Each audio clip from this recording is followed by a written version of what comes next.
It's time to meet back up with Xiao. Let's head to Mount Outsong.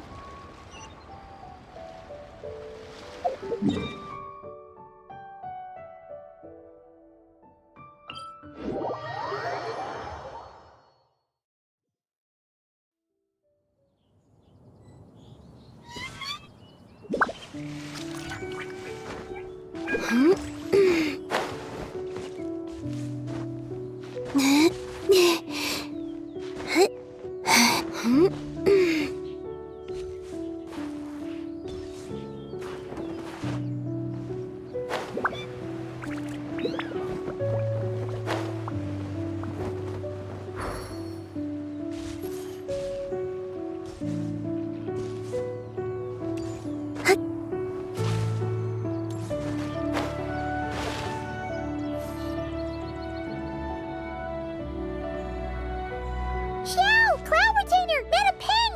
We're here! Any news on Zhongli? Wait, are we missing 2 Adepti? Well, Shenyun banned Mountain Shaper from Mount Outsong for 3 days. Oh, then what about Mooncarver?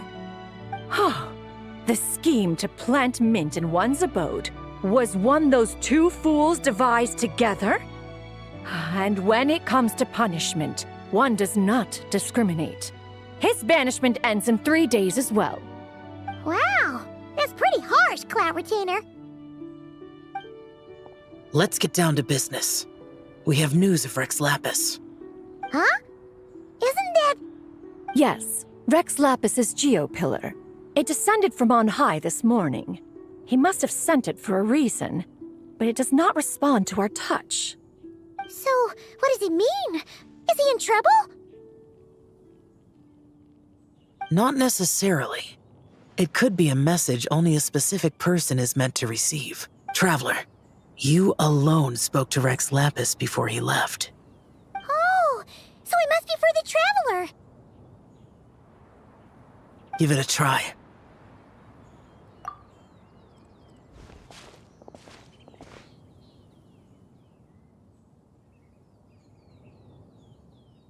Come to the spring on Mount Qingse.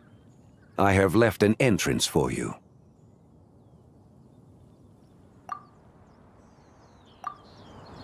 Well? Just as one surmised, it seems that Rex Lapis will not countenance our involvement in this matter. That would not surprise me in the slightest. He's always had a soft spot for the Traveler, after all. But be that as it may, we have served Rex Lapis for millennia now. In other words, I'm sure this has nothing to do with favoritism. He's probably just trying to protect us. That's right. So you mustn't let your guard down, even if Rex Lapis is by your side.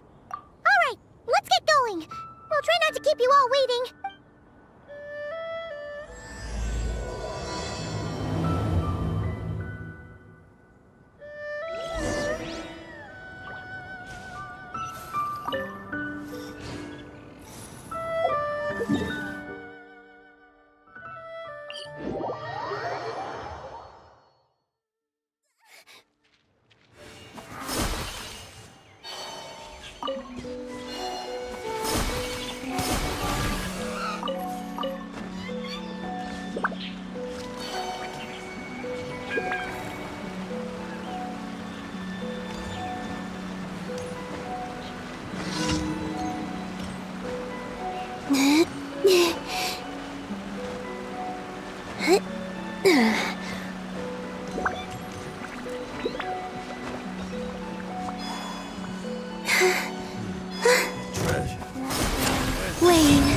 Installation chamber deployed.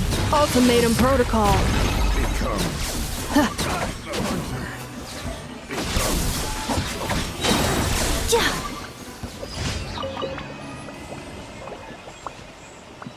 Keep your eyes peeled. They should be around here somewhere.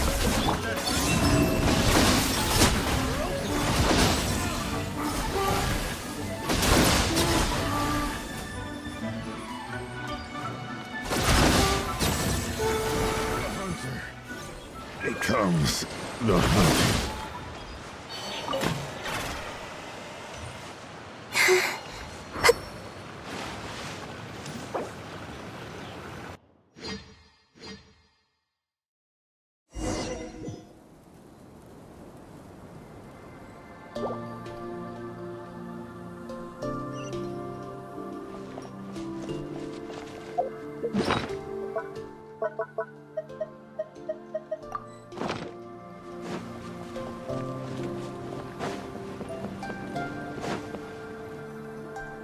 Who could have imagined that the once mighty Geo Archon might end up so, sitting on a humble stool in the woods, quietly weaving moon lanterns? You really do look like an old man now. This is a Shao lantern, not a moon lantern.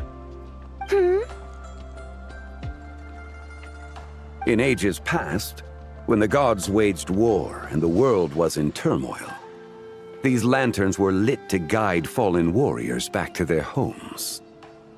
Had you tarried in the mortal realm for but a little while longer, you might have become quite accustomed to them.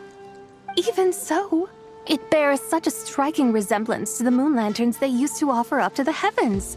Could this truly be mere coincidence? Perhaps in some sense it is, yet in another, it isn't. For instance, who is to say that some of Langan's magnificent jade did not become part of the very foundations upon which Liyue Harbor now stands? It is conceivable that this ritual was transmitted in such a manner too. Now, let's not let ourselves get carried away. For all its splendor, do not forget that, in the end, even Langan could not escape its heaven-sent fate.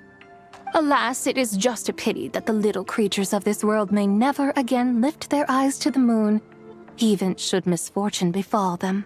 But you, Geo-Lord, now that you rule this realm, why take the trouble, not to mention the risk, to visit one who bears such profound guilt as I? Are you not afraid that you might be sullied by the curse of time that was laid upon me? There is no risk to speak of.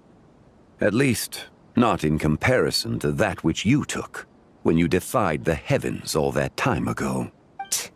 As I have stated, time and again, it was not I who defied the heavens. Geo-Lord, the ancient affairs of Langan have nothing to do with me, for I am but one of her deadly selves, severed before her demise. My name is not Zebai, but Zichao. Surely you did not take us for one and the same solely on the basis that we may all assume the form of white horses? Sorry to break it to you, but you seem to have found yourself the wrong white horse. Anyway, do tell me, what urgent matter brings you here? Very well then. I have come to ask for Zebai's shade. Oh? So, the Geo-Lord has set his sights upon Zebai's human soul. And what is it that you intend to do with it? The world outside is changing. With the new moon's birth, the confines of the shadow moon are gradually disintegrating. In other words, the heavenly soul is set to return. Consequently, strange phenomena have manifested within Langan's former domain, leading to the earthly soul's reappearance as well. The last of the trio, the human soul, is in your possession. Most intriguing. My intention is to gather all three together, so that an old friend may finally make her return. I must admit, it seems that some remarkable affairs are coming to pass in the outside world. Yet there is one thing you seem to have overlooked, Lord of Geo. Back in the day, it was you that freed me from that painting. And afterwards, I took up arms in your name. Together we first subdued Chenyu Vale, then brought peace to Mount Qingse. It was for this cause that the contract between us was made. But now that the debt has been repaid, what cause have you to expect my aid? Zebai and I have long been friends. Given not only that you were manifested from a corrupt desire within her divine form, but that you also possess a fragment of her soul, how can you purport to be the wrong white horse? I think you'll find that we are now as separate and distinct as any two beings ever were. What once shone with radiant purity has long become dust. What you see is no longer what it was. Oh, great Lord of Geo, should this still be unclear to you, I bid you take your leave. It seems that the fault lies in my own lack of consideration. As you wish. I shall let this matter rest. Wait! One moment, if you will. Should this not be your opportunity to propose a new contract? The part where you make me an offer I simply couldn't refuse? Even those puny mortals know how to haggle when striking their bargains. Should you, the famed god of contracts, not likewise strive for success through negotiation? Come now, enough with the posturing. It's time to name your price. Very well. I had, in truth, prepared a new contract for your consideration. I knew you would not come before me unprepared. Yet, you should know that I want for nothing, for I live in the mountains, carefree and untroubled. Occasionally, I even find sport in teasing the mortals who stumble into my presence. Then why persist in telling them those ancient stories? I speak of what transpired before the sky collapsed and the earth sank into itself. That is merely my way of passing the time. And what of it? Would any believe, much less remember, the ramblings of a mountain hermit? Those tales have long since spread throughout the mortal realm. Who?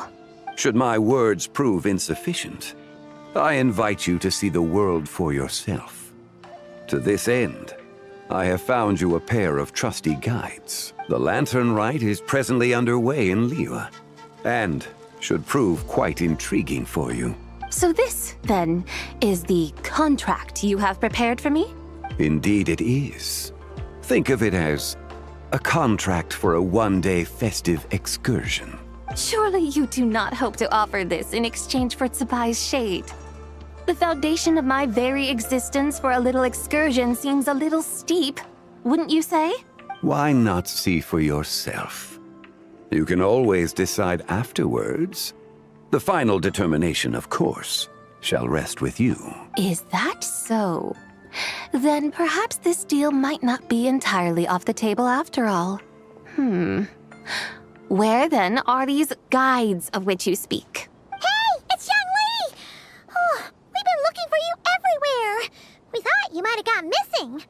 You're here. So these are my guides. Well, well. They certainly look the part, I'll give... Guides?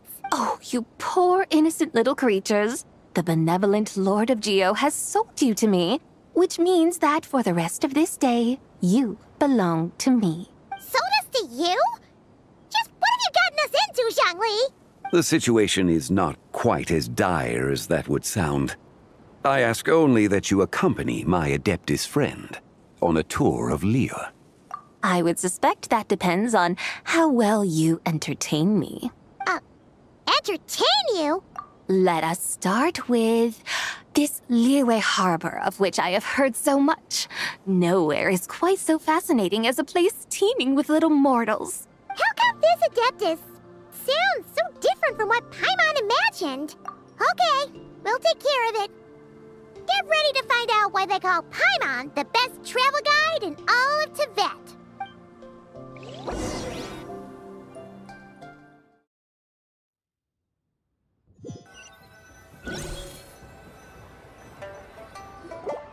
Look! We've arrived at Liyue Harbor. Not only is it Tibet's busiest port, it's also the beating heart of Liyue. So, dear Madam Adeptus, where would you like to go first? With humble fare and wine to sip, in comfort clothed and soul at ease, one eats, and all the heart's ills cease. So we're heading straight for the good stuff? Well, you're in luck, because Paimon's an expert when it comes to food. There are two main cooking styles in Liyue. Li cuisine, which is all about mountain delicacies, and Yue cuisine, which is centered on seafood. The most famous restaurants are Liuli Pavilion and Shinyue Kiosk. Oh, now Paimon's starting to drool. Yes, our only option is to go try them both. 2 meals back to back. Both sound like excellent options to me. Exactly. Both Lee Cuisine and you, but don't you worry about that. Just think of it as Zhang Li's little treat. Come on, aren't you supposed to be pals with Hu Tao? Hey, all Paimon wants is to provide our Adeptus with the best possible experience here. Both certainly sound like worthy choices. Just now, though, I happened to see a porter pass this way. A hungry porter, huh? Yep. Nothing fancy schmancy there. Just tasty dishes made with simple ingredients and Oh, and the owner happens to be a good friend of ours, too. One mean restaurant. Yes, even the name itself feels lively and down to earth. All right, let's make it our first stop. Yippee! That's a great choice, too. Wamin Restaurant, here we come!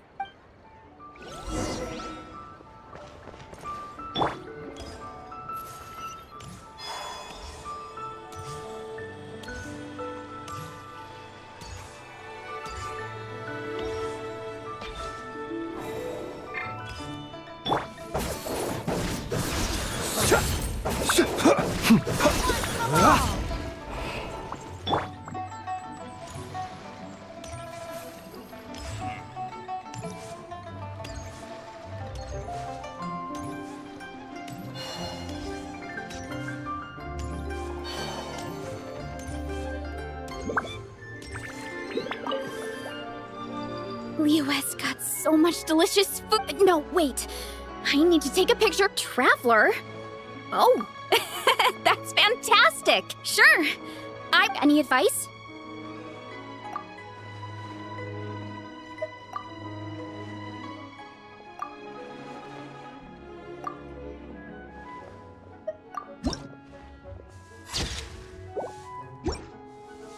Done already? Oh, let me see. Whoa, told you they'd be good. Thanks.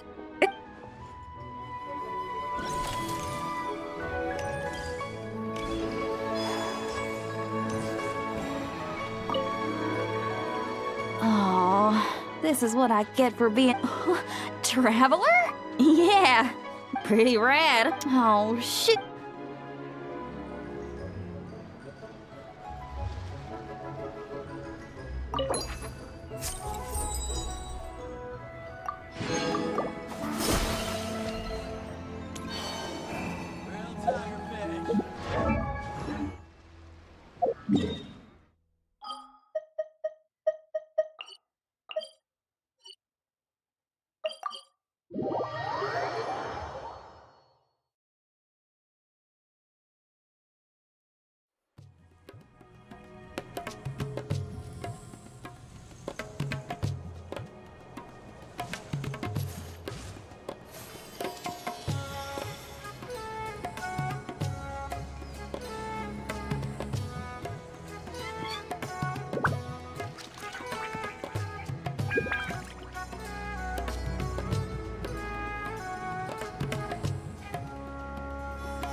Would you like to go moon gazing?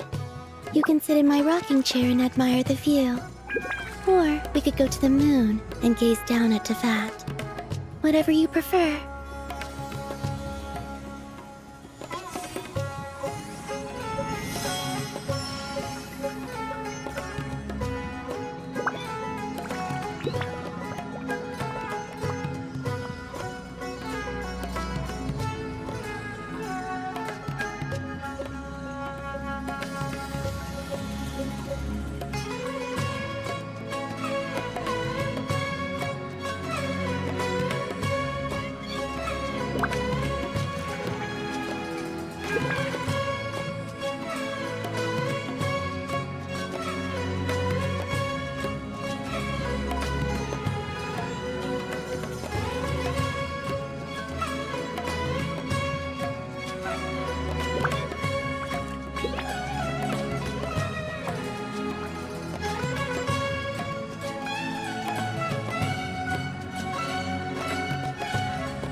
I don't sing for anyone in particular. Still, if someone stops to listen, I hope it provides a moment of peace all the same.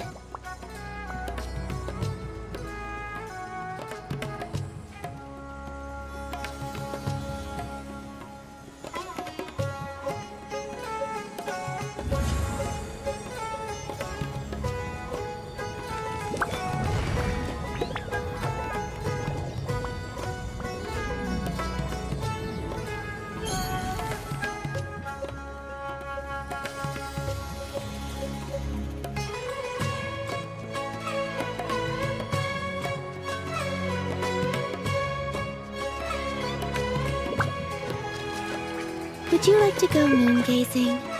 You can sit in my rocking chair and admire the view. Or we could go to the moon and gaze down at Tefat. Whatever you prefer.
I don't sing for anyone in particular.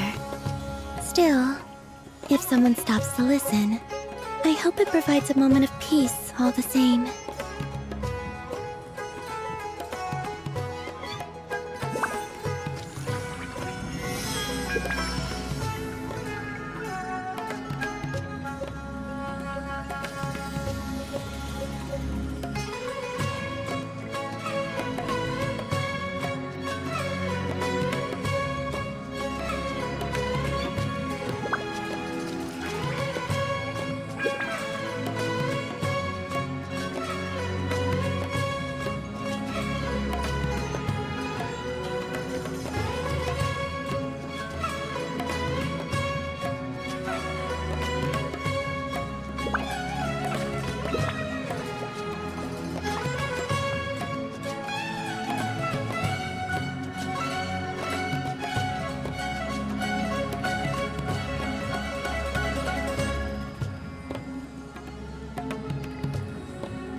I used to take long walks in Silver Moon Hall every day, so don't worry about me. I can keep up.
I don't sing for anyone in particular. Still, if someone stops to listen, I hope it provides a moment of peace all the same.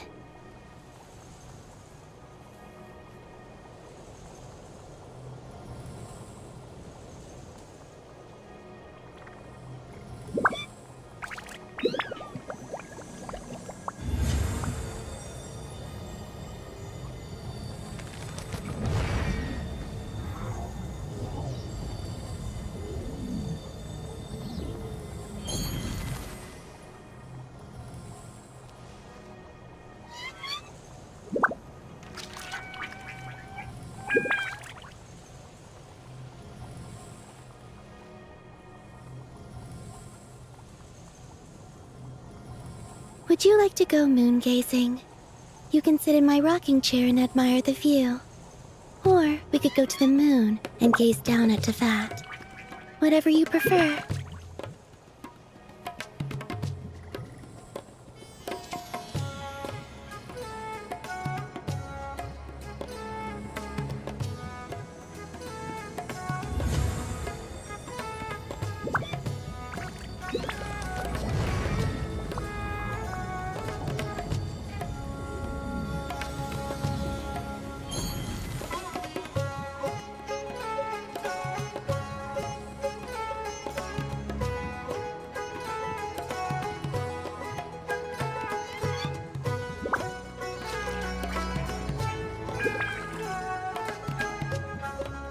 used to take long walks in Silver Moon Hall every day.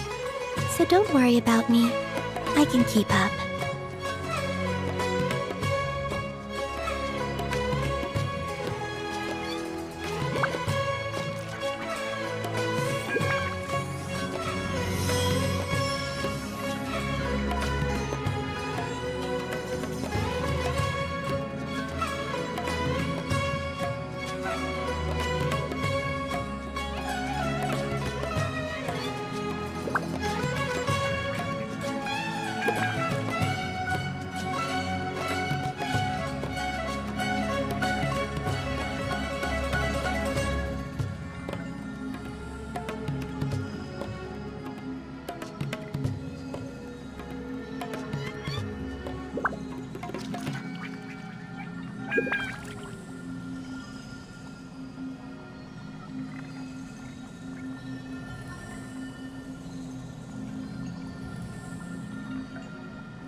Would you like to go moon gazing? You can sit in my rocking chair and admire the view. Or we could go to the moon and gaze down at Tefat. Whatever you prefer.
I don't sing for anyone in particular.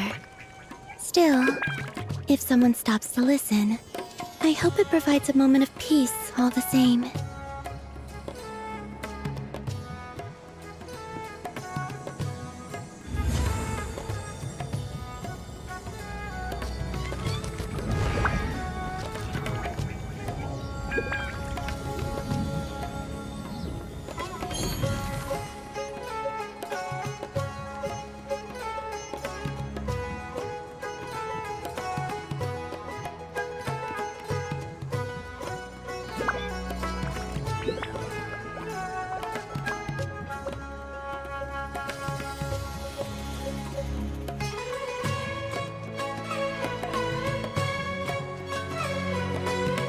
Would you like to go moon gazing? You can sit in my rocking chair and admire the view. Or we could go to the moon and gaze down at that. Whatever you prefer.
I don't sing for anyone in particular. Still, if someone stops to listen, I hope it provides a moment of peace all the same.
Would you like to go moon gazing? You can sit in my rocking chair and admire the view. Or we could go to the moon and gaze down at that. Whatever you prefer.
I used to take long walks in Silver Moon Hall every day, so don't worry about me.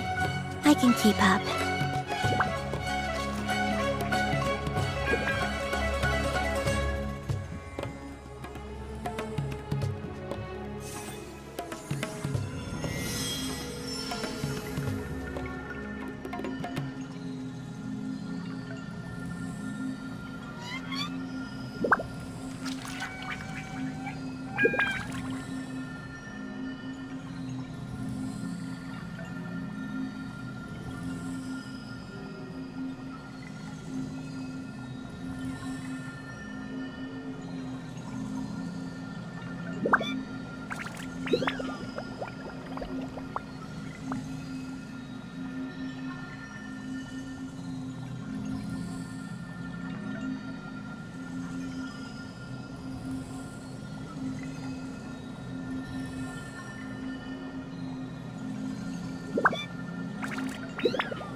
Would you like to go moon gazing?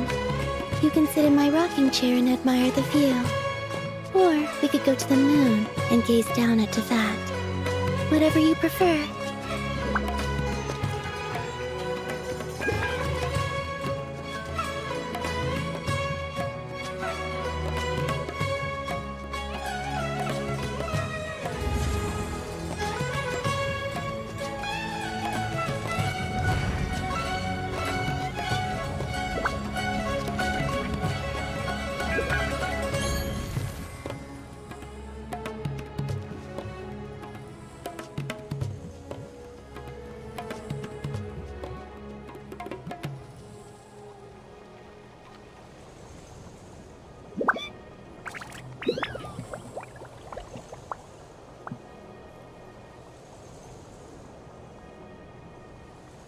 I don't sing for anyone in particular.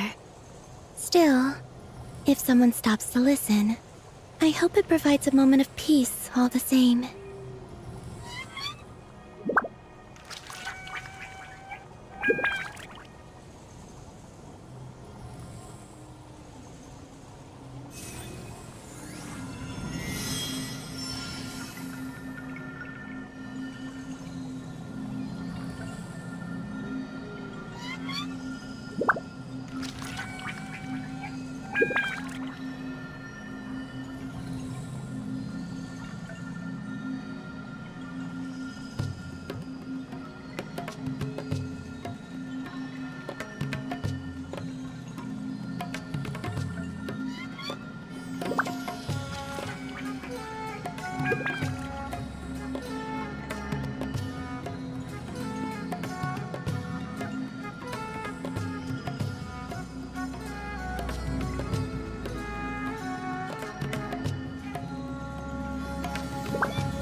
Would you like to go moon gazing? You can sit in my rocking chair and admire the view. Or we could go to the moon and gaze down into that. Whatever you prefer.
I don't sing for anyone in particular.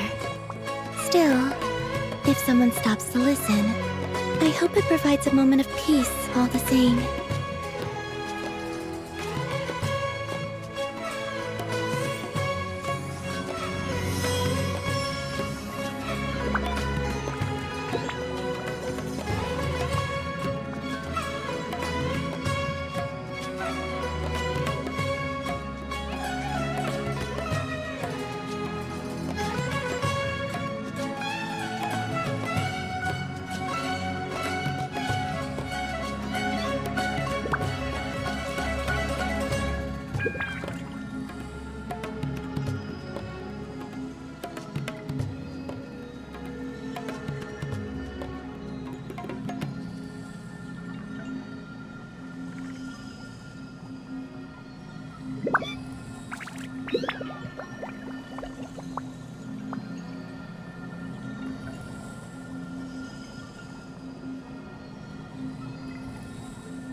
I used to take long walks in Silver Moon Hall every day, so don't worry about me. I can keep up.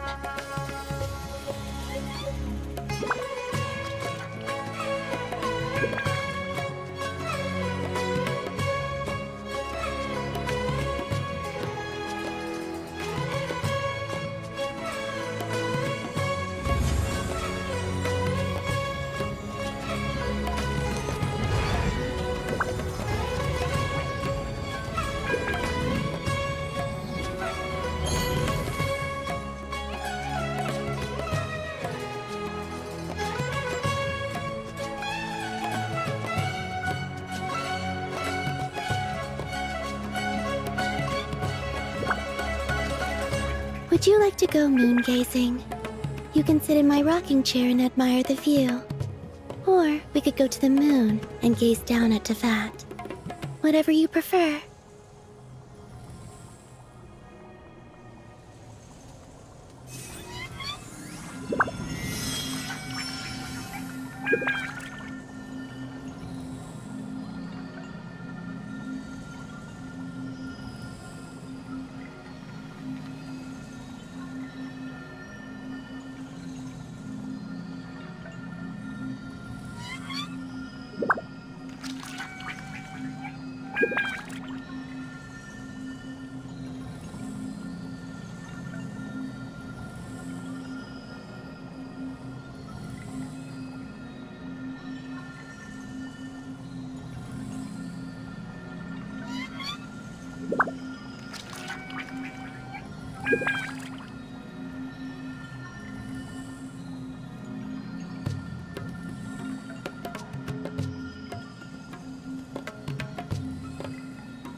I don't sing for anyone in particular. Still, if someone stops to listen, I hope it provides a moment of peace all the same.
Would you like to go moon gazing? You can sit in my rocking chair and admire the view. Or we could go to the moon and gaze down at Tefat. Whatever you prefer.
I used to take long walks in Silver Moon Hall every day, so don't worry about me.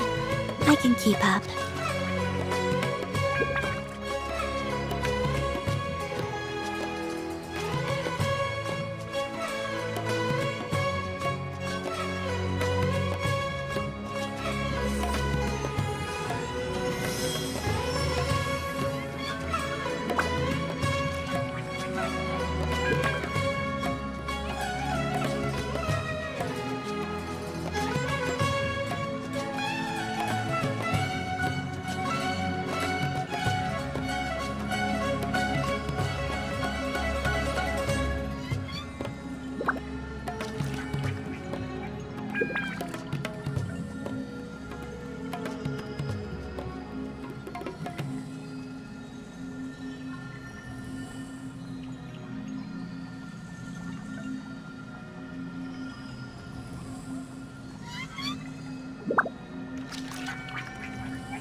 I don't sing for anyone in particular.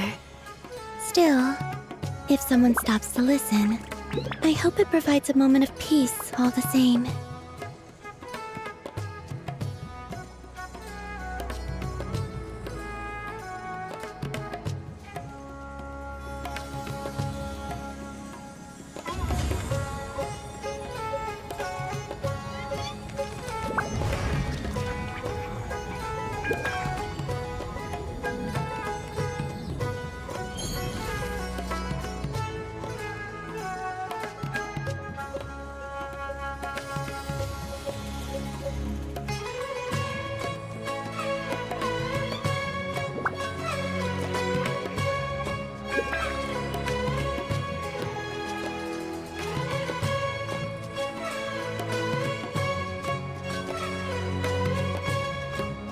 Would you like to go moon gazing? You can sit in my rocking chair and admire the view. Or we could go to the moon and gaze down at that. Whatever you prefer.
I don't sing for anyone in particular.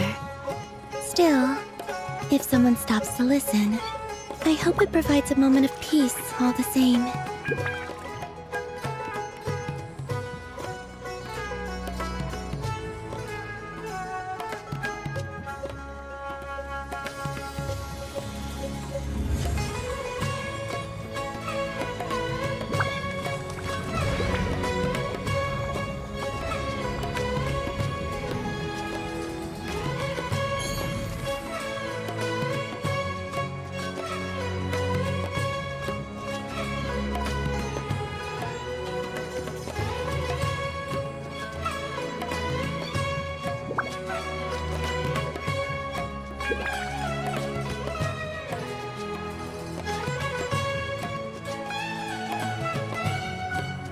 I used to take long walks in Silver Moon Hall every day, so don't worry about me.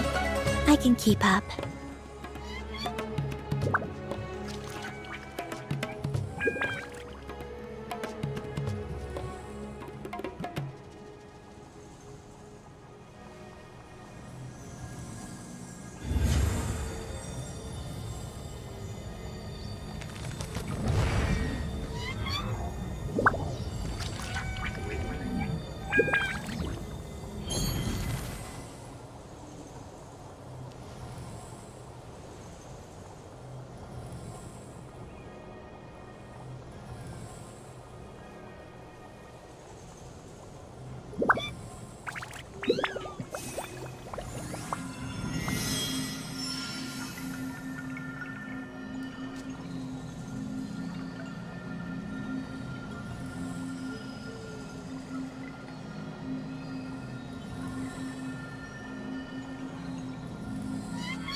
I don't sing for anyone in particular. Still, if someone stops to listen, I hope it provides a moment of peace all the same.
I used to take long walks in Silver Moon Hall every day, so don't worry about me.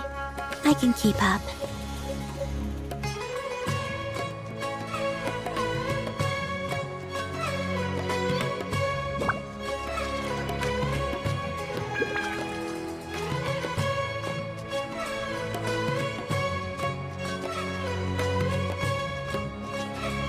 Would you like to go moon gazing?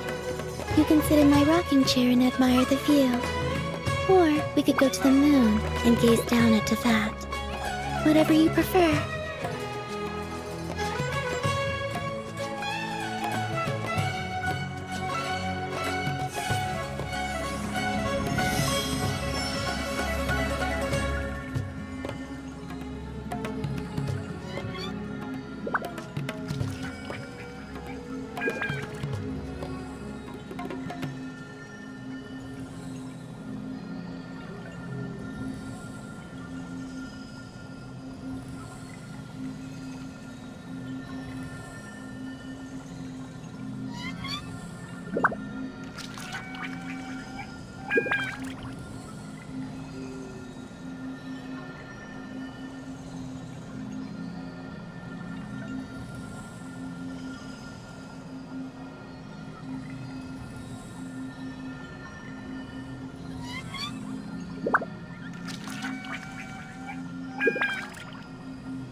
I used to take long walks in Silver Moon Hall every day, so don't worry about me.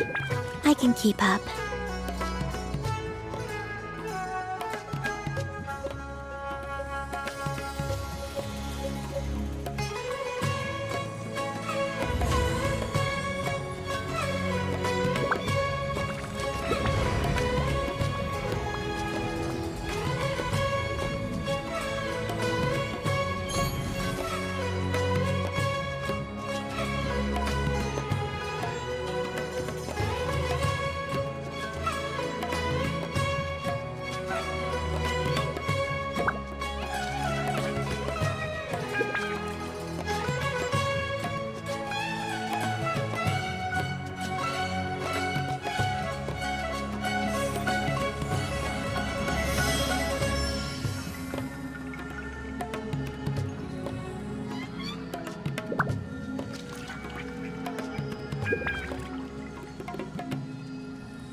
This realm is...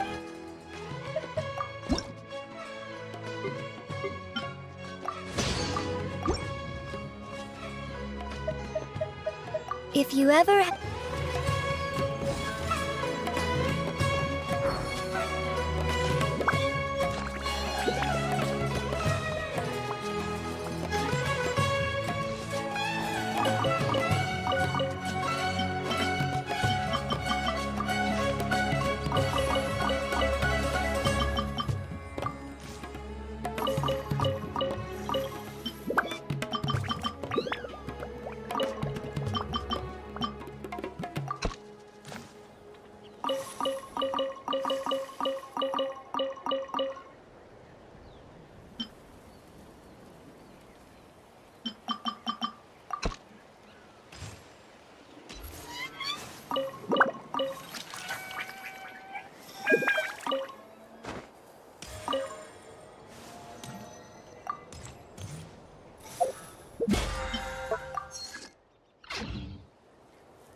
Oh, hello there. What a surprise to see you two. Welcome, welcome. Hey there, Traveler and Paimon! We're a little busy today, so grab a table while you still can. But I don't think I've met this lady before. Is she a new friend? You could say that. Oh, I see. Well, hey there. A friend of the Traveler's a friend of mine, too. Don't worry, we'll take good care of you. Just order whatever you want, it's on the house. By the way, I'm Zhangling. I cook here at Wan Min Restaurant. What's your name? Miss Xiangling, have you ever heard of the White Horse Adeptus? Of course. What about her? I am her, and she is me. Huh? You mean you're an Adeptus? Oh, you young'uns crack me up. Come on, Xiangling. You've got to keep up with the times. Haven't you heard of cosplay? It's like a role-playing game where you dress up as famous characters and pretend to be them. Seriously, it's all the rage, and it looks like this young lady is quite the expert. Your friends sure keep their fingers on the pulse, huh, Traveler? Wow, Dad. Didn't know you were so tuned in. But how come I haven't heard about it? You gotta listen to our customers. Didn't I tell you to spend less time chasing after wild vegetables and more time making friends? You're even more out of touch than I am. Hey, I like making friends too. Isn't that what I'm doing right now? Anyway, even if it is just a costume, is it alright if I still call you White Horse Adeptus? Of course it's all right, because that's exactly who I am. Okay. I can see you're really committed to the role. How about I call you the real White Horse Adeptus instead? In that case, you can call Paimon the real Traveler. You're right. You could have at least switched outfits. Puny mortals. Nevertheless, I suppose it might be amusing to indulge in your little charade for a while at least. All right, go grab yourselves a table. I'll come take your order in a bit.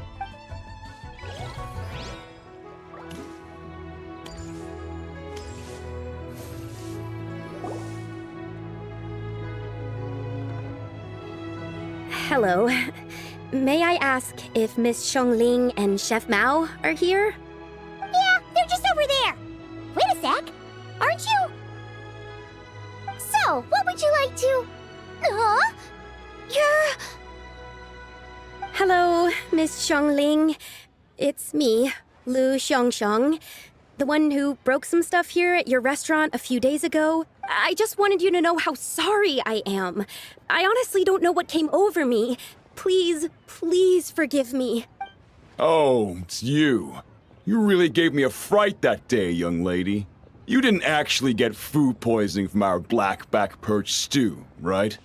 Come on, Dad. She's come to say sorry. It's all right, Miss Lu. You must have been feeling a bit off that day. You're looking so much better now, though. Why don't you grab a table, too? This one's on the house. No, I couldn't possibly. Hey, it's totally okay. We all feel under the weather sometimes, especially when we're away from home. Go on, find yourself a... yikes. Looks like all the tables are taken. Wanna come sit with us? We've got an extra seat over here. Thanks, guys. So what would you like to eat today? I should very much like to sample your renowned poisonous blackback perch stew. It wasn't poisoned. That was all on me. So that's one portion of blackback perch stew. How about you guys?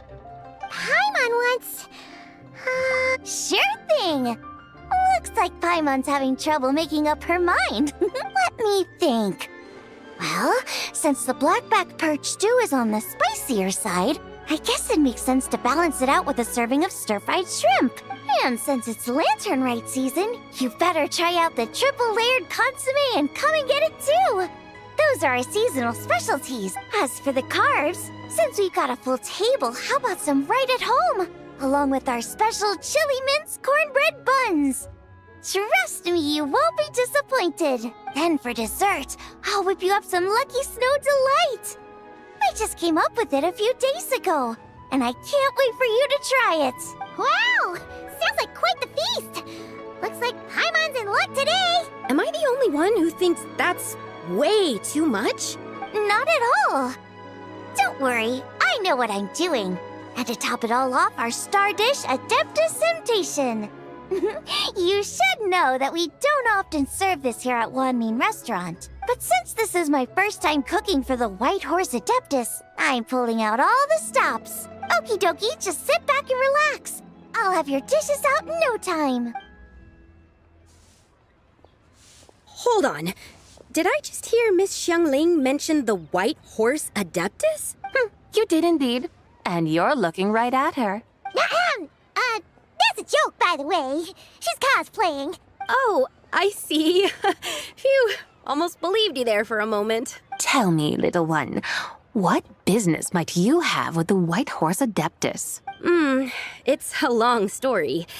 Basically, a while back, I took part in an archaeological dig over at the chasm.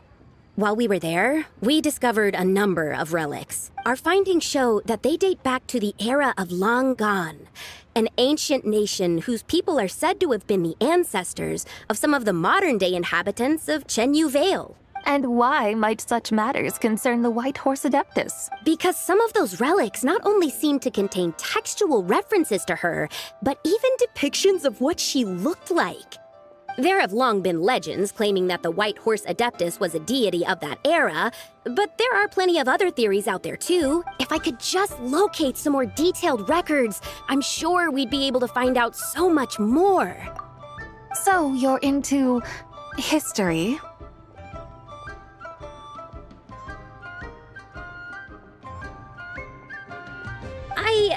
Well, to tell you the truth, I actually joined the archaeological team by sheer accident. But once I'd started down this path, I knew that I wanted to make something of myself. Recently, though, things seem to have taken a turn for the worse. Still can't believe I caused such a mess and even ended up hurting someone. Oh, so you're considering becoming a martial artist now instead? No, I mean, they weren't seriously hurt. It was just a few scratches, and they let it go after my mother compensated them. Either way, my career's pretty much over. And even though both the victim and the Ministry of Civil Affairs say they won't be pursuing the matter any further, my father says he's going to punish me according to our family rules. Family rules? Yeah, he's decided to ground me. I'll have to return to Chaoying Village after Lantern Rite. And goodness knows when I'll be allowed to leave again. Wow, that's harsh. Sounds like the kind of thing only rich, super traditional parents would do. We're not exactly rich, though. All we own are a few tea fields in Chaoying Village and a guest house in Liyue Harbor. A guest house? It isn't Baiju Guest House by any chance? Yep, he's my grandfather. So you've heard of the guest house before?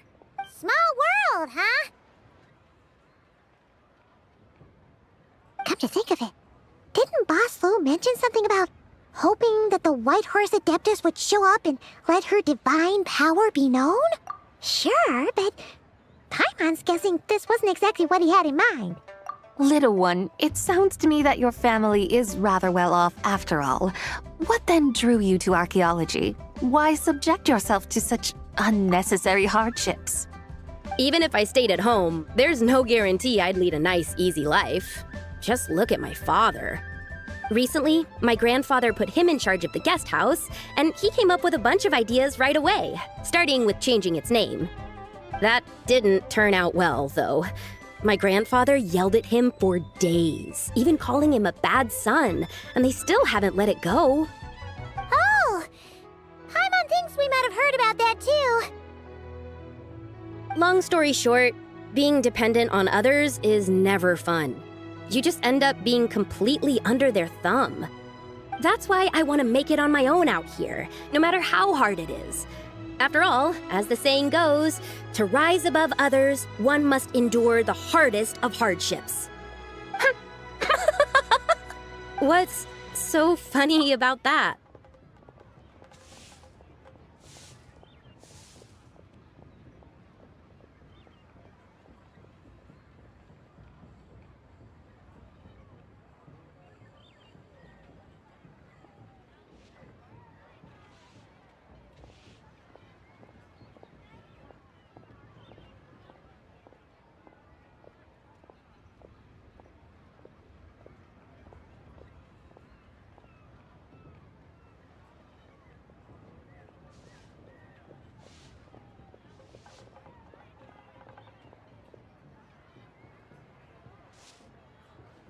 You poor, innocent little creatures never fail to amuse me. To think you would endure all manner of hardships in your brief time on this mortal plane, and all that merely to rise above others. I would have thought that the wiser path would be to simply roam this world as I do. Huh? Tell me, what is it that you truly delight in? Archaeology? Martial arts? Tea planting? Or perhaps the keeping of a guest house? What I delight in? Yes! Surely there must be something you don't find quite so exhausting. Whatever delights you should not feel like a burden. But do things like that really exist? Of course! Take Miss Xiangling, for instance. I defy you to detect even a hint of hardship on her face when she wields her walking spatula. So, since it seems you are resolved to tread the rocky path, you should strive with all your might to pursue that which brings you delight. You mean, like cosplay? I suppose you might say that. Looks like the White Horse Adeptus is really getting into her role. I think I get what you mean then. Maybe I should have a chat with Miss Xiangling before I head home. Okay, everyone. Sorry to keep you waiting. Here's your food. Wow. It all smells so good. Oh, finally, I get to try that famous poisonous stew. Hey, didn't you hear what Shang Shang said? It wasn't the stew. If anyone's to blame, it's that other you. What's up? How fiercely this mortal fare burns upon the tongue!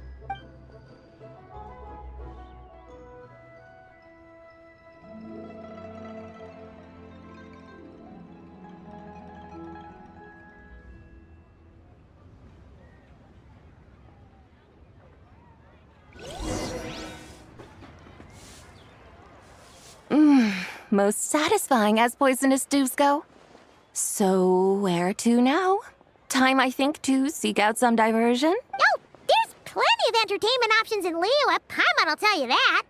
The locals like to drink tea, walk their pets, play chess, watch operas, attend storytelling performances. Storytelling performances? You know, like listening to people telling stories. Stuff like The Divine Damsel of Devastation, Through the Eyes of a Dragon, or The Sanctification of Tao Do. What about the story of the bright moon that sits in the sky above us? Paimon doesn't think she's heard that one. Still, the moon does come up quite a lot. It's even in the name itself.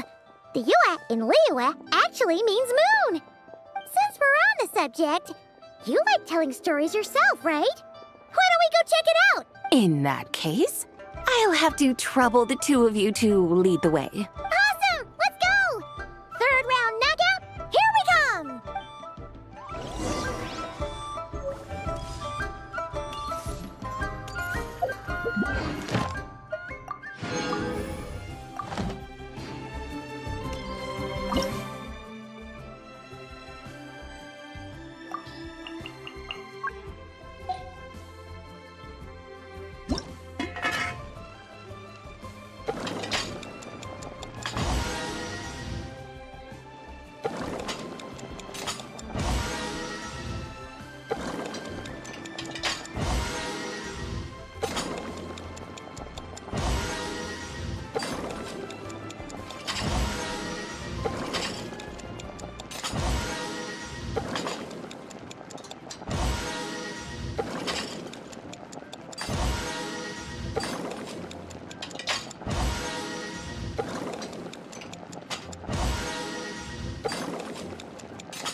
What a tongue twister.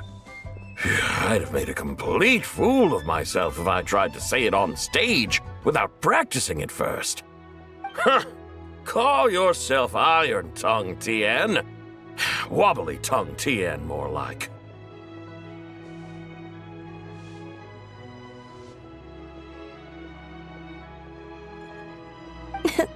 I used to have that problem a lot. But if you just take your time to grasp the meaning and commit it to memory, you'll be able to say it smoothly in no time. You're right, Miss Yoon. I'll give it another try. Hey, Yunjin! Fancy seeing you here! What are you two talking about? Ah, Traveler and Paimon, we meet again. And who, may I ask, is this? You may call me the White Horse Adeptus. The White Horse Adeptus? She's not really an Adeptus. I see. Well, it certainly looks like a lot of fun. Oh, funny you mention it. This type of thing is actually something I'm quite familiar with. Once, to perform Through the Eyes of a Dragon, I decided to imagine that I was Rex Lapis himself. It was the only way to truly inhabit his mindset and understand his resolve to quell those demons. Sounds like you just wanted an excuse to feel all big and powerful. Hey, you just don't understand how inspiration works. You're one to talk. Paimon's traveled all over with the Traveler, and she's seen things that would make your jaw drop. All right, then. Since you claim to be so knowledgeable, why don't you prove it by reciting an ancient poem? An ancient poem? Which one? Ha! See? You mean to tell me you've never even heard of the ancient poem called An Ancient Poem? What kind of a title is that?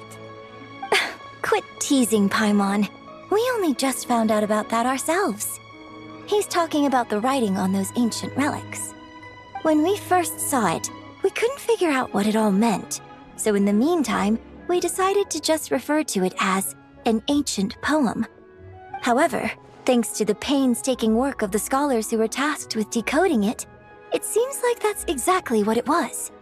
Or rather, an ode offered in veneration of the moon and the White Horse Adeptus. Oh yeah! Didn't Kuching mention that before? It's got something to do with Long Gone, right? That is correct. The Ministry of Civil Affairs has issued a notice stating that, although it is true that the moon may disappear tonight, we should be in no danger. In other words, there's nothing to fear. But if you're worried, we can always take a leaf from the Book of the Ancients. By reciting this poem, I mean, and calling for the White Horse Adeptus' aid. If we do that, I'm certain she'll protect our moon and keep us safe. Oh, seriously? Paimon has to get a look at this.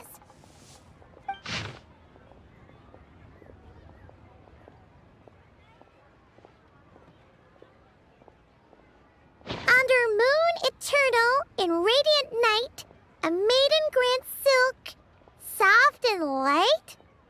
Wouldn't have had that supposed to mean? Under moon iridescent, in night divine, blah blah blah, something cloth so fine. Something about fields being plowed, something else about seeds being sown from the earth. Seriously? What is this? The fields are plowed, the seeds are sown, and from the earth, life is grown. Whoa! You did that without even looking! Bravo! Bravo! We have an expert in our midst. Looks like this young lady really does know her role inside out. If I didn't know any better, I'd have taken her for the real deal. That's because I am the real deal. That's the spirit. This is exactly the kind of mindset I was talking about. Behold, mortals, I am none other than the indomitable Rex Lapis himself. Kneel before my godly splendor. Believe me, young lady, I know exactly why you do it. Back in the day, I was just like you. I must say you are rather amusing as mortals go. Miss White Horse Adeptus, it is a great pleasure to make your acquaintance today. I have some questions regarding the poem, and I was wondering, perhaps, if you might be able to shed some light on it? You want me to explain the full meaning of its verses? Your guidance would be much appreciated. Fascinating. Tell me, do all the people of Liyue still express such reverence for the ancient ways? Well, it's true that we hold a deep fondness for our history, but it is hardly our only pursuit. One of my good friends, for instance, is even more devoted to the modern Fontanian art of rock and roll. Exactly! And don't forget, great practitioners of the role-playing arts walk among us too. People like me and you, young lady. Yes. So rather than placing too much emphasis on our reverence for the ancient ways, it might be better to say that here in Liyue, 100 passions bloom, each with a voice of its own. I see. Then, I suppose it wouldn't do any harm for me to enlighten you. In truth, it is but a simple poem of blessings. Its meaning is this. As the eternal moon rises in the night sky, a maiden adorned with lustrous jade descends upon the earth. She blesses the kudzu vines and mulberry leaves so that they may be used to make coarse cloth that is nevertheless soft, light, and comfortable to wear. As the iridescent moon rises in the night sky, a maiden adorned with lustrous jade descends upon the earth. She blesses the kudzu vines and hemp so that they may be used to make fine, luxurious cloth. As the frost moon rises in the night sky, a maiden adorned with lustrous jade descends upon the earth. She blesses the mugwort and artemisia so that they may be perfect for divination. So she really did come down from the moon? She shows the people how to use the plow and spade to purge the land of weeds, till the soil, and heap up the earth to make it fertile. Then with the hoe, she teaches them to sow their grain, bestowing the promise of life upon every seed. She blesses the millet and the beans, ensuring that their stalks and vines stretch forth without end. She graces the wheat and the rice, so that their heavy heads are filled with plump, glistening grain. Sounds like she's a real pro at all this farming stuff. The fruits of the field are harvested and brewed into sacred wine for honored guests. This we reverently present to the divine maiden, with every ceremonial step flawlessly observed, so that she may witness the depth of our piety and respect. Oh, divine maiden, how can your graceful presence in the sky not seem like that of a fairy descending from the heavens?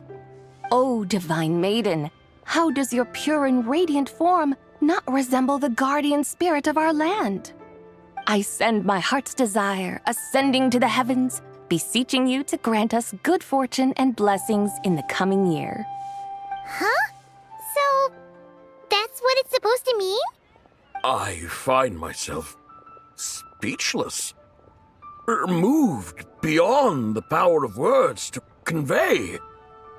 Oh, young lady, you have shown me the heights to which a true role player might aspire. A truly remarkable performance.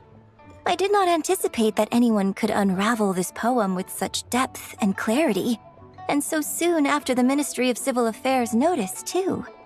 I'd even begun to consider myself somewhat versed in the matter, but as they say, there's always someone more knowledgeable out there. Allow me to extend my thanks to you, Miss Whitehorse Adeptus. You are far too humble, young one. I must confess, it is I who have been surprised. Not only by you, but also by this Liyue harbor of the present day. Ah, so you're not from Liyue. And what, may I ask, has surprised you about it? Oh, it's nothing really. Just some old memories scattered here and there. Very well, my guides. I suppose it is time we set forth on the next part of our excursion. I'd like to go see that wharf now. What say the two of you? No problem. We'll take you wherever you want. Oh, leaving so soon? Before you go, allow me to introduce myself. I am Yunjin, director of the Yunhan Opera Troupe. May I ask your name in return? My own name is scarcely worth mentioning, but since you asked, perhaps I'll tell you the title of that poem instead. Huh? So, it isn't actually called an ancient poem? Of course not. Its real title is Odes of Long Zabai. Odes of Long Zabai. All right then, until we meet again.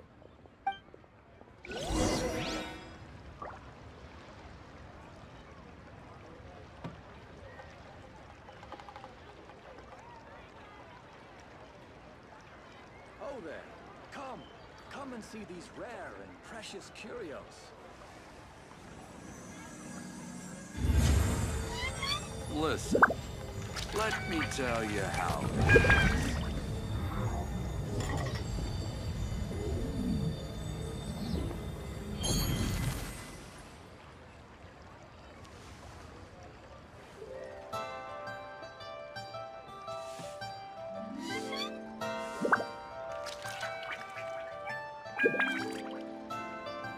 Oh there.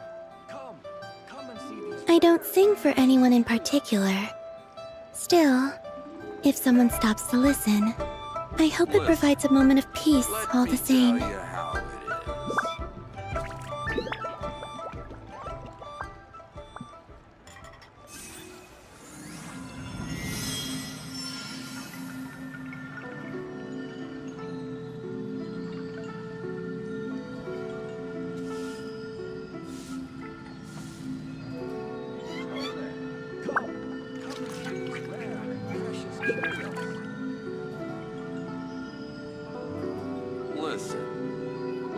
Tell you how it is. Listen, let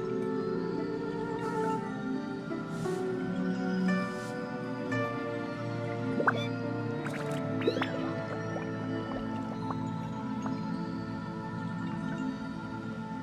Oh there. Come and see these rare and precious curios.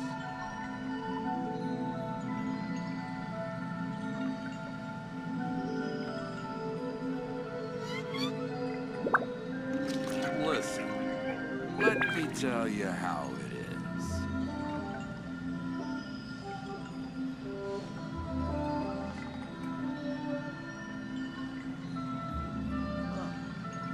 What should I try this time? Oh there. Come and see these rare and precious curios.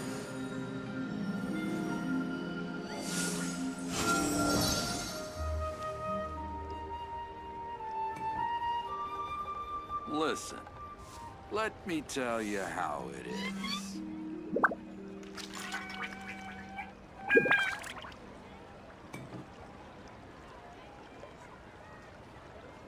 Oh there. Come and see I used to take long walks in Silver Moon Hall every day. So don't worry about me. I can keep up. Listen, let me tell you how it is. Adventurer, try your luck betting on Jade? What should I try this time?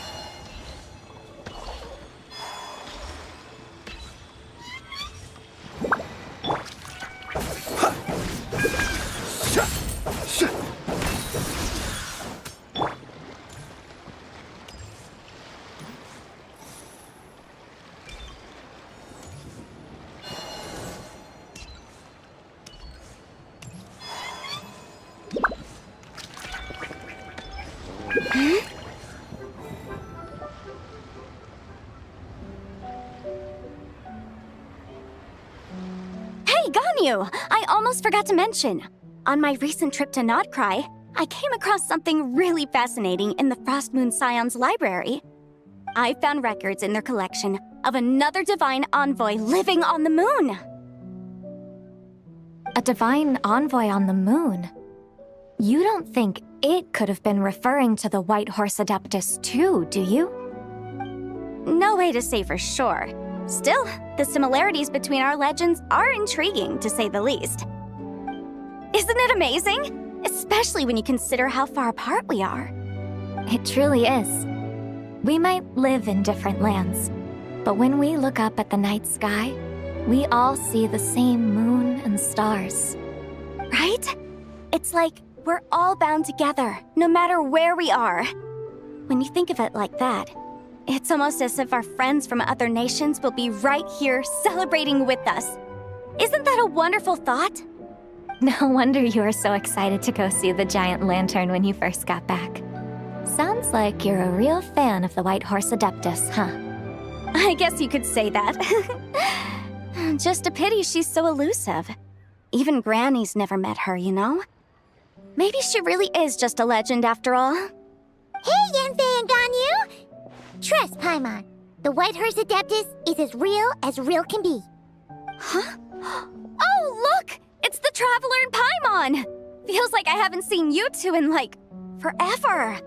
Happy Lantern Rite. It's so good to see you again. Hey, you two. Happy Lantern Rite. Did I hear you right just now, Paimon? Does that mean you've actually seen the White Horse Adeptus? She has indeed. And now, so have you.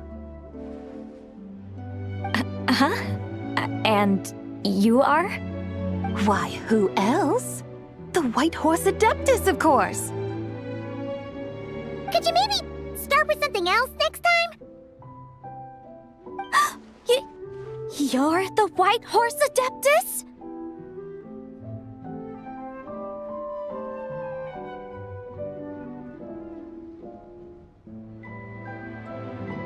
That's right. Allow Paimon to introduce you to our new friend, Zichao.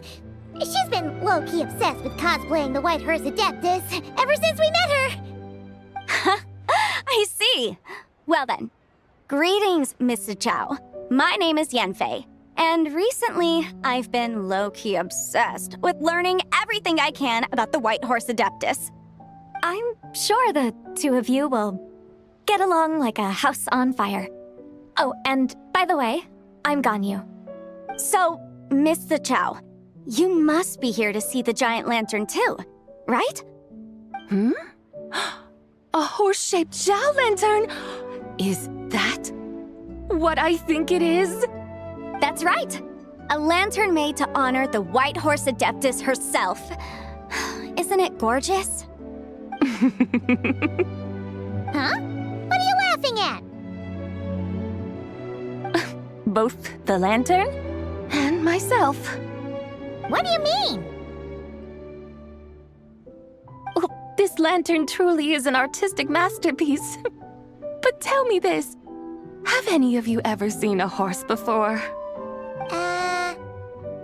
Come to think of it, Paimon can't remember ever actually seeing one herself. What about you, Traveler?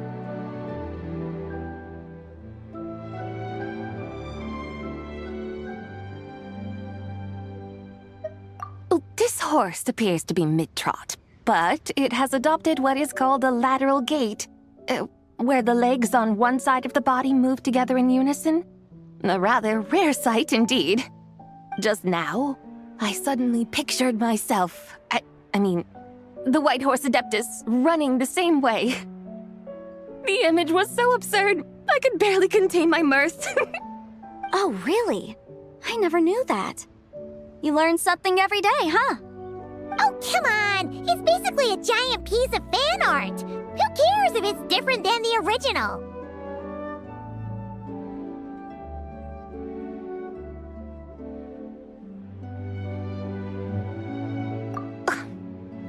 I was merely laughing at my own ignorance. I came here thinking that the White Horse Adeptus's tale had been long forgotten. Yet here I am, gazing upon a lantern made in her honor. Well, you couldn't have been more mistaken. There are so many tales about the White Horse Adeptus, I'm starting to lose count. Just off the top of my head.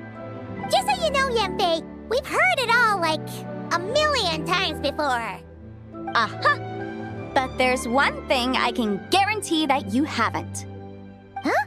You mean like a new chapter of her stories come to light? Mm-hmm. And I heard it from Ganyu just yesterday. Hey, why don't you share it with the others? Sure, no problem. Where to begin? Do you guys still remember what Liyue's Moon Chase Festival is about? Of course! It's a festival held in honor of the Stove God. That's right. But it took a really long time for the Stove God Festival to become what it is today. In its earliest form, it was actually an adeptal ritual known as the Moon Chase Rite. Paimon remembers Madame Ping mentioning that before, but she never explained exactly what it was. According to Cloud Retainer, the Moon Chase Rite was originally a ritual meant for communicating with the moon. Communicating with the moon? But for what purpose? At first, Cloud Retainer wasn't entirely sure either, as it was always Rex Lapis who performed the ritual. Whoa! Rex Lapis did it himself? Must have been a really important ritual. That's right. Unfortunately, despite numerous attempts, they never actually received any response from the moon, which is why they eventually stopped performing it. But then, just yesterday, Kaching took a picture of the moon being obscured by a dark hole to Cloud Retainer and asked if it had anything to do with the Moon Chase Rite. The moment Cloud Retainer saw it, it suddenly dawned on her that the rite might have been an attempt to reach the White Horse Adeptus all along. Does that mean Zhang Li's been trying to bring back the White Horse Adeptus all this time? So how about that? Bet you never thought there might even be a link between the White Horse Adeptus and the Moon Chase Festival.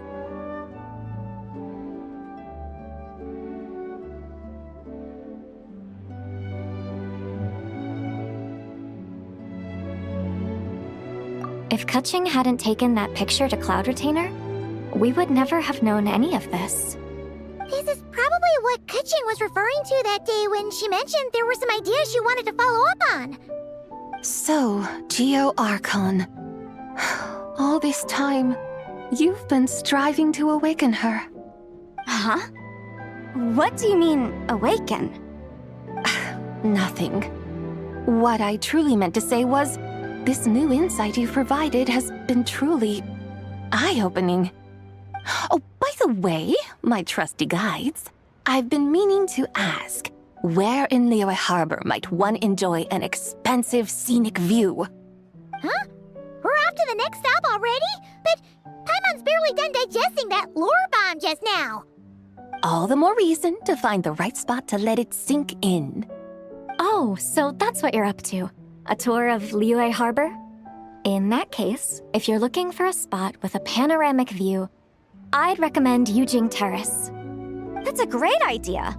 Since the terrace is on higher ground, the sea view from up there's so much better.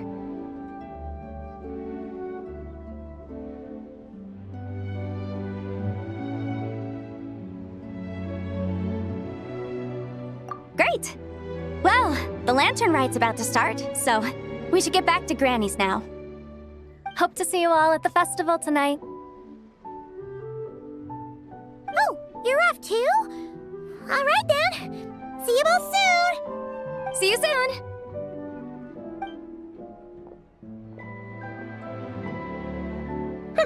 Very well, my guides. What are we waiting for? Okay, you're the boss. Yujing Terrace it is. After all, the customer's always right.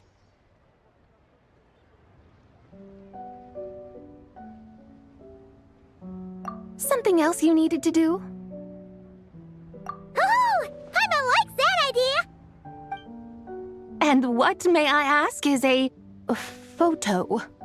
It's this awesome invention that lets you record moments in the blink of an eye. Except you've got gotta try not to actually blink. Oh? What must I do in preparation then?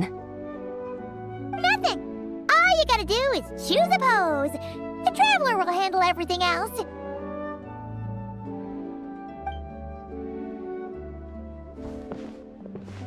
Come on, let's give it a try. Look, we got a great picture. Paimon's gonna call it The White Horse Adeptus Meets the White Horse Adeptus in Liyue Harbor. Huh. They've even discovered a way to preserve moments in time. Now I truly am curious to witness what else these mortals might accomplish. Very well, let us proceed. Eugene Terrace lies in that direction, does it not? Hey, wait for us!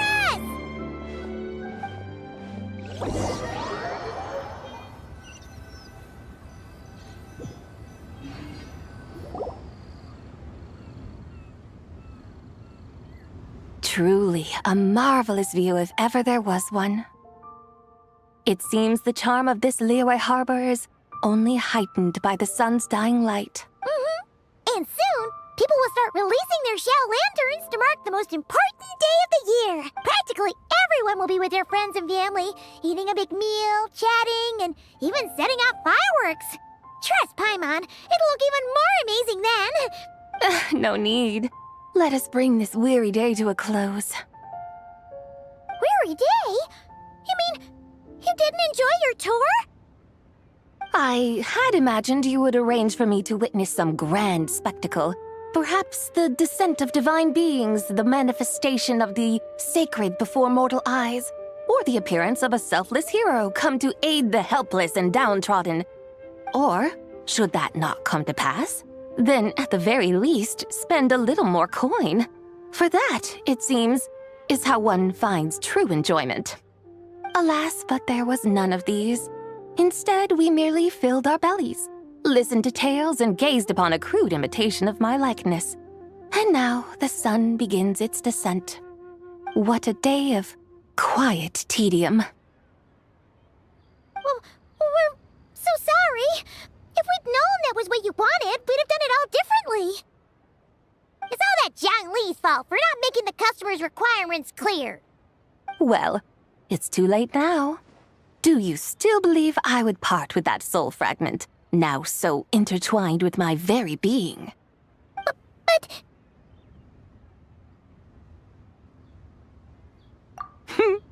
I knew you were the more astute of the pair. Huh? You were just trying to scare Paimon? It seems the realm of the Geo-Archon has a way of making one more stony-faced. So, you were just pulling Paimon's leg? Of course. I was merely engaging in a little banter with the two of you.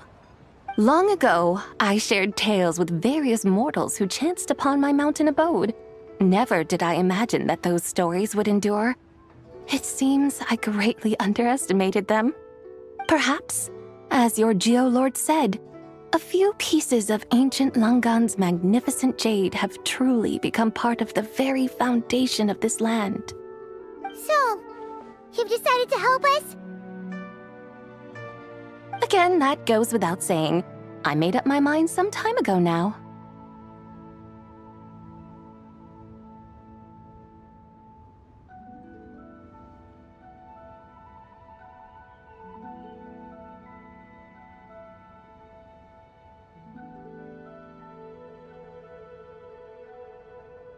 When I beheld a rather intriguing scene as I set foot in this city, I saw porters passing through the alleys, setting down heavy wooden crates from their weary shoulders, peddlers pushing carts as the kites and lanterns upon them rustled gently in the breeze.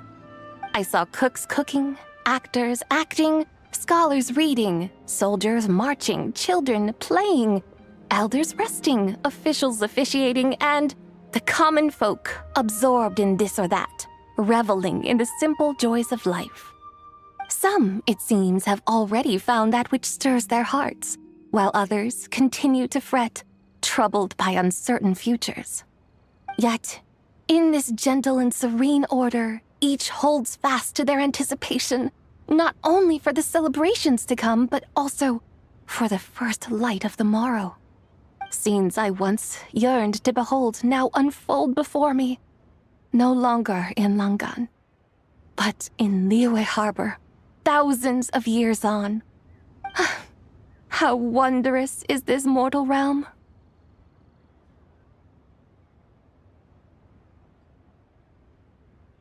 Thank you, Whitehorse Adeptus! Thank you so much!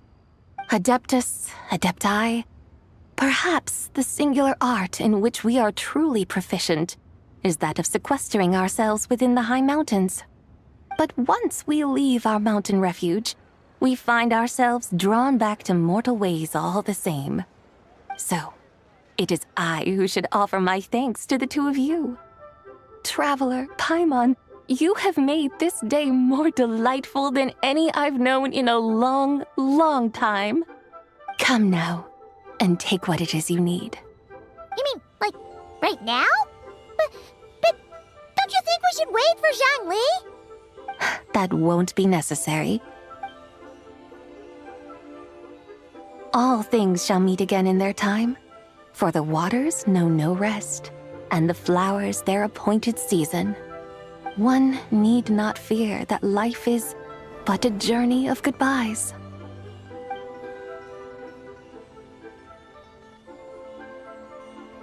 Is she gone?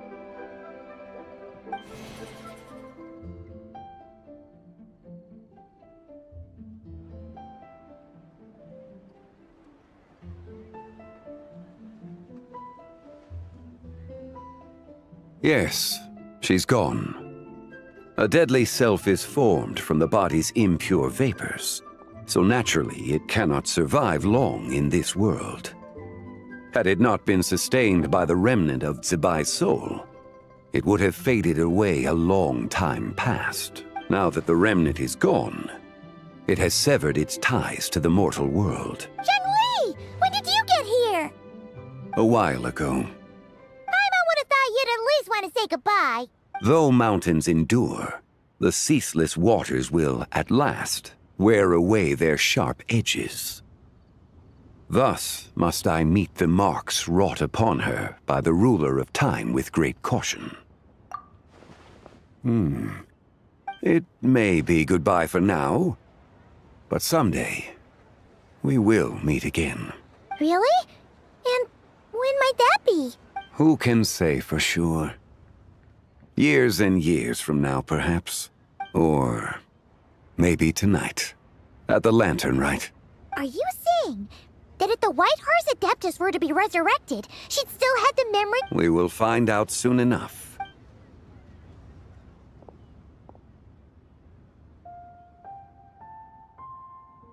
It is time. The rite is about to begin.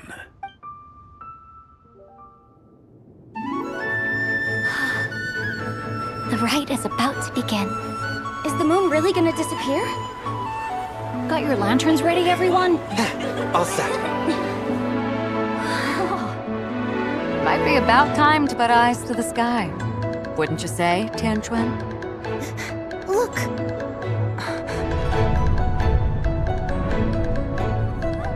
When the sun's out, eat the sun. When the moon's out, eat the moon. Whoa, is this the lunar eclipse? Under moon eternal, in radiant night, a maiden grants silk, soft and light. Under moon iridescent, in night divine, a maiden grants fiber for cloth For so you. fine. Under moon of frost, in night so great, a maiden grants tools to divine our fate. The fields are plowed, the seeds are sown, and from the earth, life is grown. The seedlings stretch, the crops do rise, and all unfolds before our eyes. Fruits are gathered, sweet wine is poured. These gifts we offer to our Lord. Pure as heaven, so fair and bright, she shines as light in this dark night. And with her does this, wish take flight.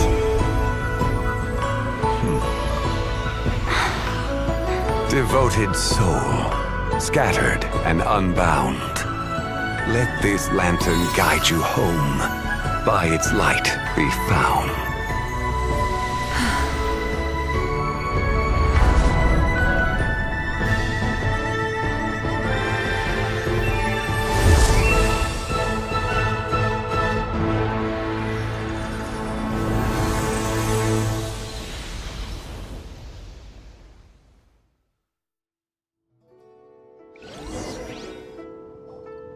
Did we do it? Do we finally get to meet the real White Horse Adeptus?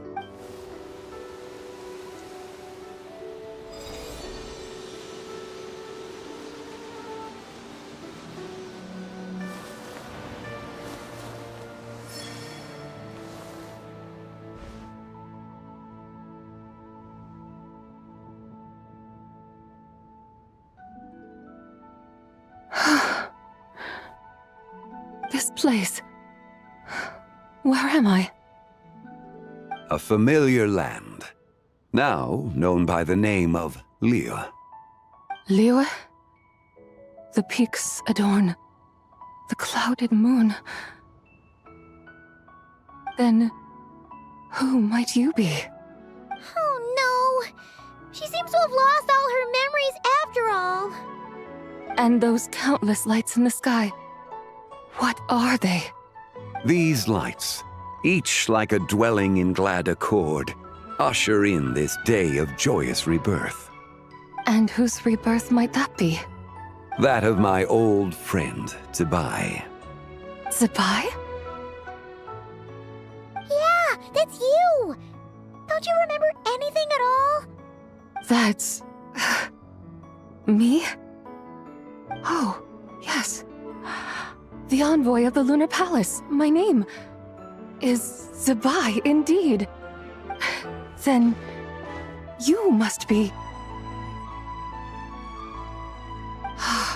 the Lord of Geo, Heaven's Star.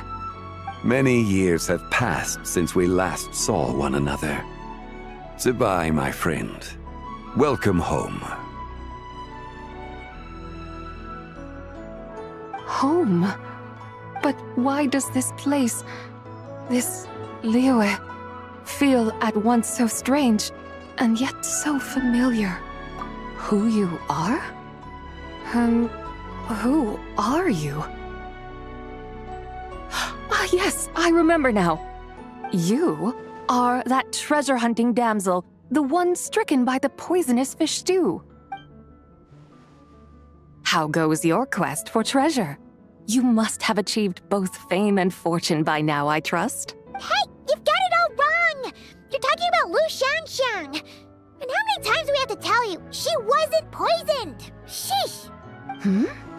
But I could have sworn... Oh, that's right. You're that impudent blonde youngster who kept meddling in my affairs. And to think you even had the audacity to presume yourselves worthy of being... What was it again? Ah, yes, of being my guides. How very wonderful to see you again, my most faithful and beloved guides. I trust all has been well in my absence? Well, she finally got it right. But that sudden mood swing felt even weirder. It's like her head's packed full of slimes. It is possible that her cells have not yet settled. After all, they've only just been brought back together. It may be some time before she fully recovers. Huh? You mean, kinda like she's still half asleep? That I cannot say for certain. Perhaps a few days, perhaps a few years. A few years? Mortal years are but a poor measure when divine beings tread the realm of dreams. Well, if you say so. Anyway, at least she's whole again, right? That already seems like a pretty good outcome to Paimon. Yes, there is little cause for worry. We need only wait and let time take its course. Say, what are those little creatures over there up to? Celebrating Lantern Rite, of course. And those lights up in the sky? Those are all Xiao lanterns. This here. Each and every one of them carries a little wish inside. Lantern Rite. Then, may I join in too? Of course! Why else do you think we've been running around like headless chickens these past few days? Tell you what, Traveler, why don't we take the White Horse Adeptus out to celebrate? Who knows? Maybe seeing some familiar faces might help her find her feet? Hey, Xiangli! You've got some time on your hands now, right? Why don't you come along with us? By no means a bad idea, Paimon. Oh, and Sabai, before Paimon forgets, when we meet the others later, remember to wish them a happy Lantern Rite! Happy, Lantern Rite? Happy Lantern Rite! Yes, Happy Lantern Rite indeed. Well then, let's go!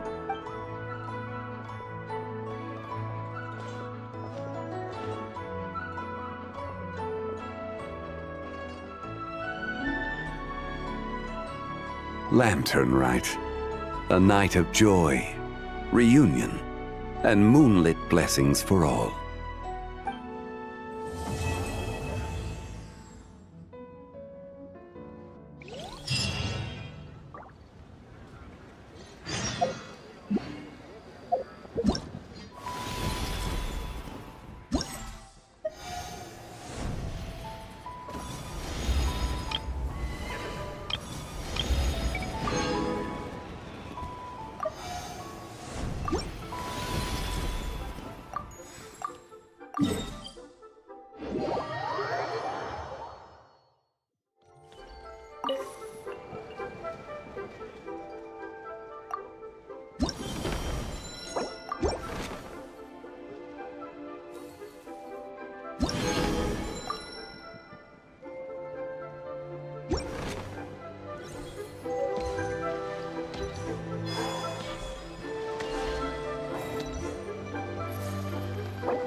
Paimon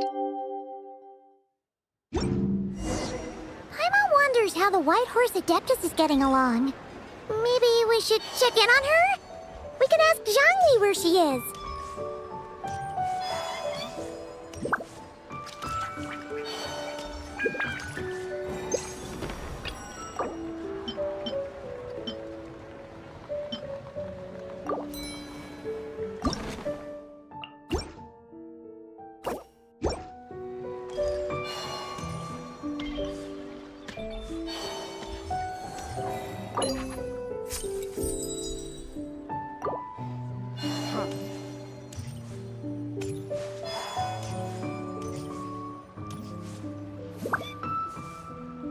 Oh, looks like Zhangli hasn't stopped by for tea today. Hey, are you two looking for your friend? Is Zhangli up that way? No.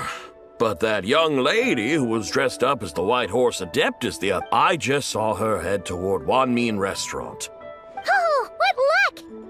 I have no idea. She couldn't have forgotten who I am. Maybe she's still half asleep, but Oh, that makes sense. her eyes were red. Oh, You young people, staying up all night because you think you're invincible? A word to your friend from someone who's older? Yeah, what was that? Hurry along, then. Oh, and don't forget to come back and check out my Rex Lapis cosplay when you're done.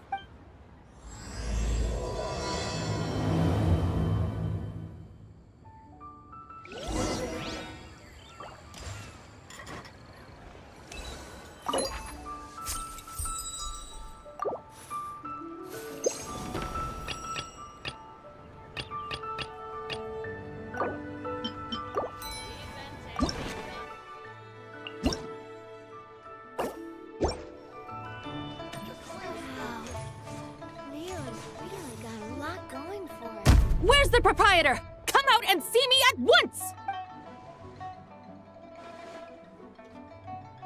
Xiangling and Chef Mao aren't here right now. What can I help you with? And who might you be? My name is Shenhe. I work here at Wanmin Restaurant. Shenhe. Shenhe. Are you that crane adeptus who loves planting mint? It's been a few days. Have you improved your gardening skills? Did you manage to cover the slopes with mint? Mint? I don't know anything about mint. But I am familiar with Qingshen and glaze lilies. Ha! Already casting mint from your mind. How can a practitioner of self-cultivation be so— I'm not sure I get what you mean. Are you delirious from hunger? Would you like something to eat? Shenhe! White Horse Zabai! So this is where everyone is! Traveler, Paimon. It's been a long time.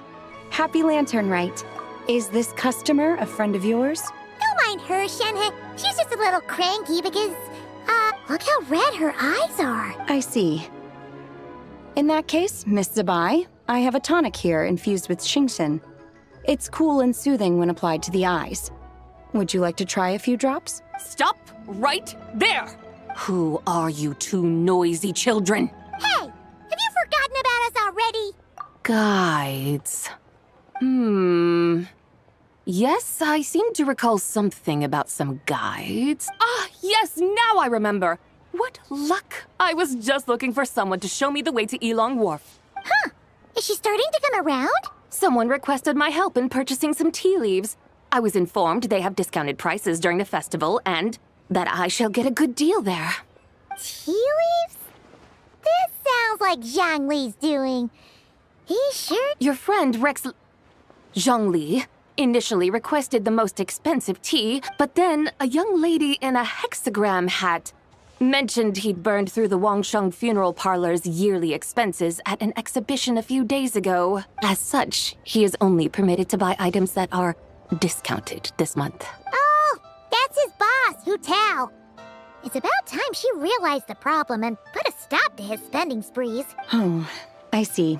So that's why you're here. Unfortunately, Wanmin Restaurant doesn't sell tea leaves.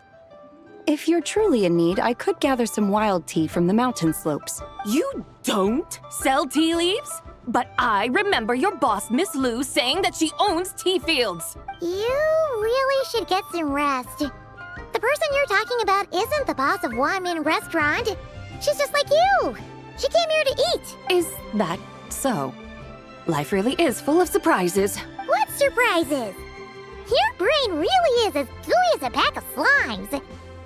I can't believe Zhang Li entrusted you with going all the way to Yilong Wharf and buying tea. That would be excellent, my dutiful guides. Yes, Miss Crane. I apologize profusely for my improper behavior just now. Please forgive me. I completely understand. Master often says that the human body is like a mechanism in need of regular maintenance. When a person cannot rest at night, they are sure to become irritable and on edge. Miss Crane, you appear reasoned and compassionate on the surface, yet I sense dark forces churning within your spiritual core. Those red ropes you wear are what bind them. Am I correct? Oh. You can sense that? Indeed. I also sense that with your strength, you might try undoing one or two of those bonds when training. Untie Shenhe's ropes? Wouldn't that be risky? Though the use of red ropes to bind the soul is a wondrous technique, practitioners must eventually learn to break free from external aids and look within themselves for restraint. Master has told me similar things, but I am not ready yet. Your self-cultivation has progressed far enough. Then I will seek further guidance from my master. If you still have doubts, you can find me at the Baiju Guest House. I'll be taking up residence there for a while. For now, my dutiful guides, let us be off.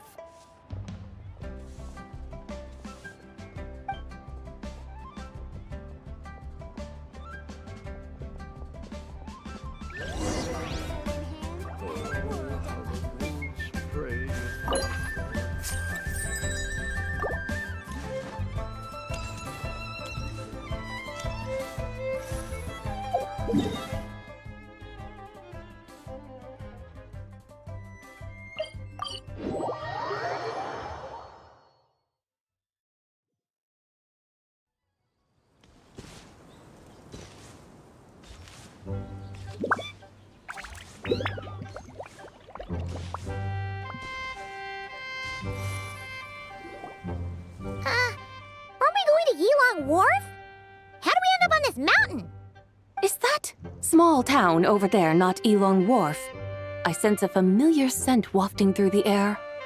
You're right. Except for the smell part. Paimon doesn't smell anything. That is because this scent is the essence of jade, which can nourish the spirit. Oh, yeah. Shenyu Vale does have a lot of jade. Naturally, this has reminded me of something. And what's that? A few simple tricks for mastering one's power.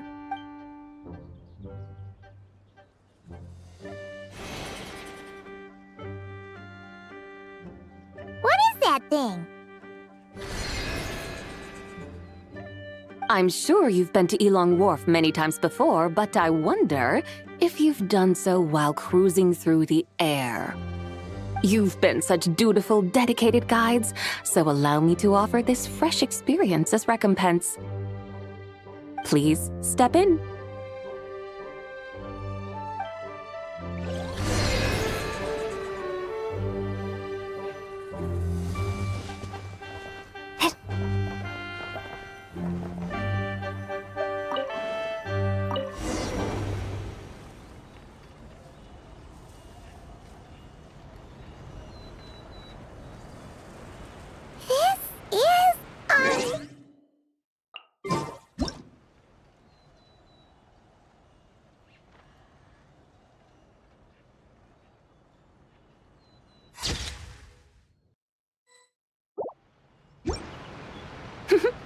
I created it from my memories of the chariot of the Lunar Palace. Many years have passed since I last laid eyes upon it, so there may be some discrepancies. Nonetheless, it is functionally much the same. A lunar chariot? Wow! Paimon never imagined she'd get to ride in one! So, Sabai, does that mean you used to work on the moon? Work. That's an interesting way to phrase it, though I suppose you are correct. I was once an angel, a member of a race tasked with guiding humanity. Then, graced by serendipity, I became a moon envoy. Huh? What's a moon envoy? Some kind of super important angel? As you would understand it, a moon envoy is a job title. Any angel, or non-angel, can become a moon envoy. Does that mean you're not the only one? Of course not. Though my memories are still hazy, I vaguely remember some of my colleagues. There was one who liked to take on the form of an ibis. An ibis? Could it be... Can all moon envoys turn into animals? Does that mean Lauma could take that job? She can turn into a deer, and moon chanters are some sort of Luna envoy anyway, right? Moon chanter? I have no idea what those are. Oh, okay then.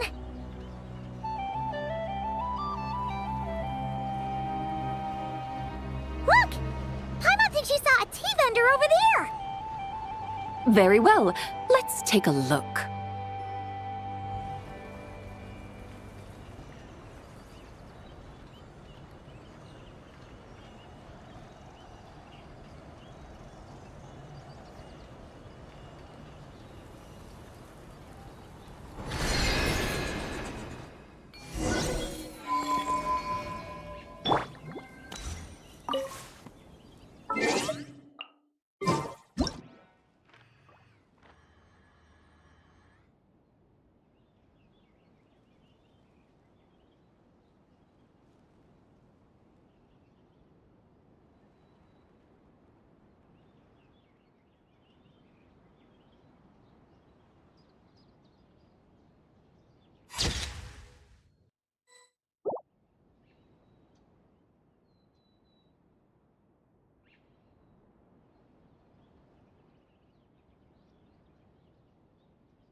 Wayne.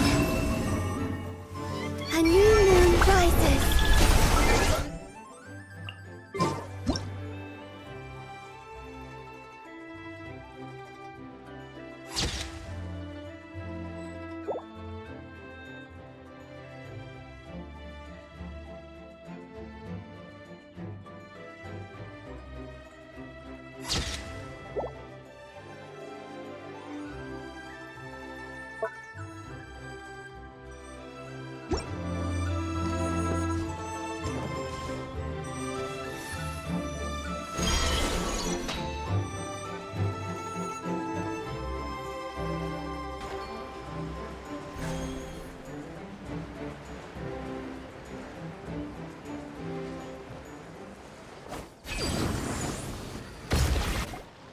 Welcome, please have a look around.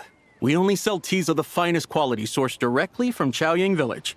Right now we're offering a special discount for Lantern Rite. Look over there! Discounted tea! Dear customers, are you looking to purchase some tea leaves? I can see from your bearing that you are no ordinary customers. My humble shop has some exquisite teas that should satisfy your more refined tastes. We're not here for quality. We're looking for a discount. A discount? Well, that's a coincidence. Something about the name of that tea. Buy 3 boxes of Sungla tea during the festival to get 10% off. Buy 4, get 20% off. Buy 10, but... That's right. 10 boxes at half price. Have you been to our shop before by any... Oh, Paimon's definitely heard this spiel before. 3, 4, 10, 10, 20, 50. So bye.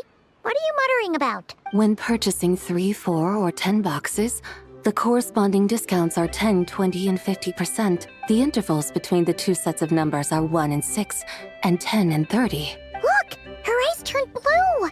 That's gotta be a first! If the differences between intervals remain equal, the interval after 6 should be 6 plus the difference between 6 and 1, which is 11.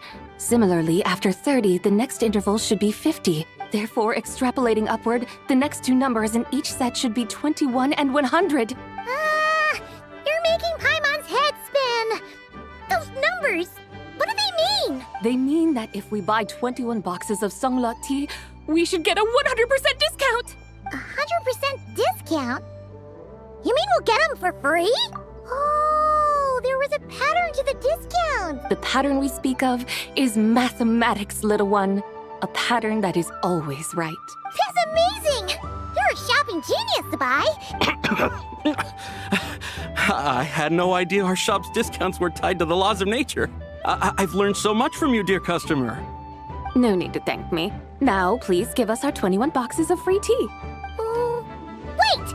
What's the matter? Paimon just realized what it is that's not right. It took you long enough. We got the short end of the stick! Think about it!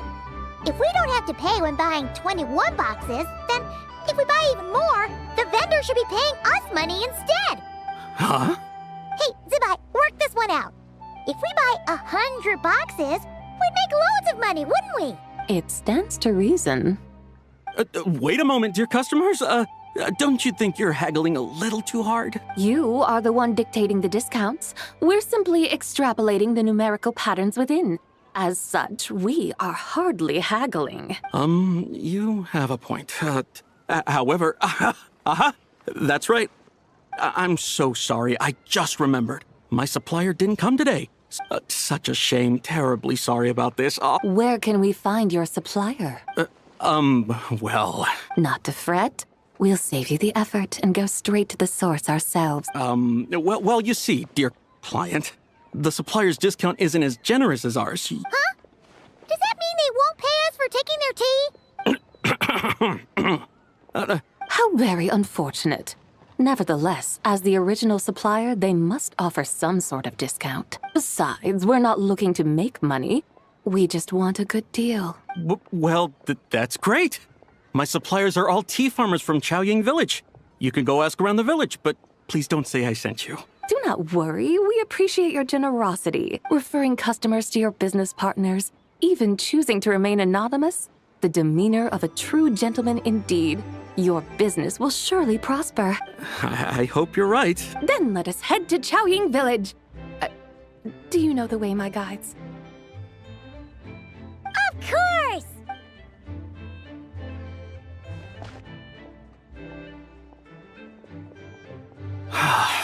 What otherworldly beings were those? Thank the heavens I managed to send them on their way.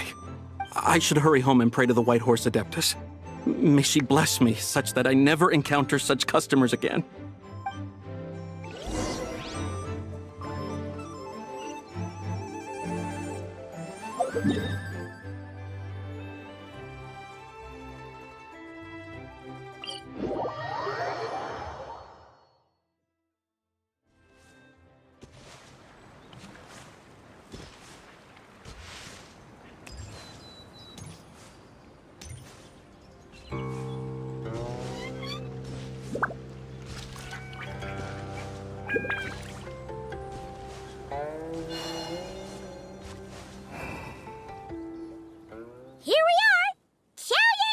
The mountains and waters are pristine.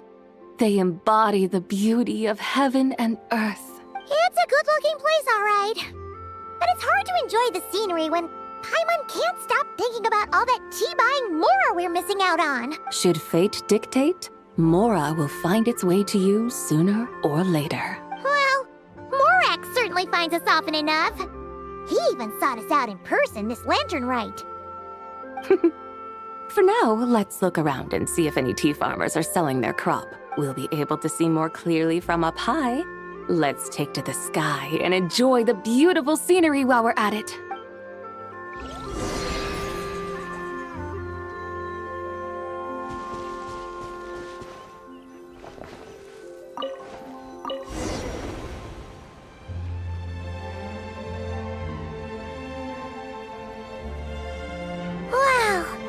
Xiaoying Village looks beautiful from up here. Indeed, the houses here are quite different from those in Liyue Harbor. They follow the natural contours of the mountains, forming unique, elegant structures. Yeah, it's super beautiful. The white walls and dark tiles frame the emerald waves of the terraced fields, while the curved eaves and tall gateways juxtapose each other with grace. It's almost too beautiful to be true. The crowing of roosters and barking of dogs, the calls of farmers working the fields, a vibrant pastoral chorus overflowing with earthly vitality. Yeah, it's incredibly beautiful, huh? Have you studied the linguistic arts by some chance? Huh? Your vocabulary for beauty seems rather constrained. Paimon knows how to say pretty as well. I see. Now then, let's take a look around and see if we can find any farmers selling tea.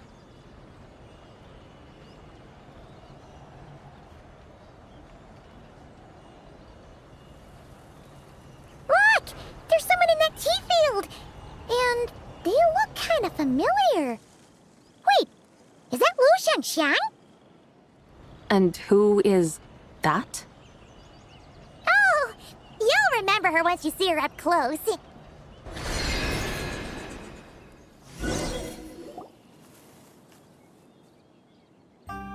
there, Lu Xiangxiang! It really is you! Huh? Paimon, Traveler, and the White Horse Adeptus. Fancy seeing you here. The White Horse Adeptus has a name now. You can call her Zabai. And you are... Wait. I remember now, you're... Don't say anything about food poisoning or fish. You're the young lady who wanted to rise above the rest, are you not? Yes, that's me, but I'm in a bit of a state right now. At best, I can say I've fallen below them. Fallen below them? What happened? Like I said the last time we met, I'm being punished according to family rules. My father, mother, grandfather, grandmother, other grandfather, other grandmother. Oh, that's a lot of family members. Yeah, and on the night of Lantern Rite, they held a family meeting to discuss my situation. So, they do care about you. There's no doubt they care. But they think that since I caused all that trouble in Liyue Harbor, it shows I can't be trusted on my own. They decided to ground me. Ground you? Yeah, though they're not confining me to my room. Instead, I have to personally nurture a tea seedling until it grows big enough to be sold at market. Aw, a tiny little tea baby. Do they want you to experience what it's like to be a parent? It's supposed to cultivate my character and temperament. They say this will help me calm down and reflect on my issues. What happened in Liyue Harbor really wasn't your fault.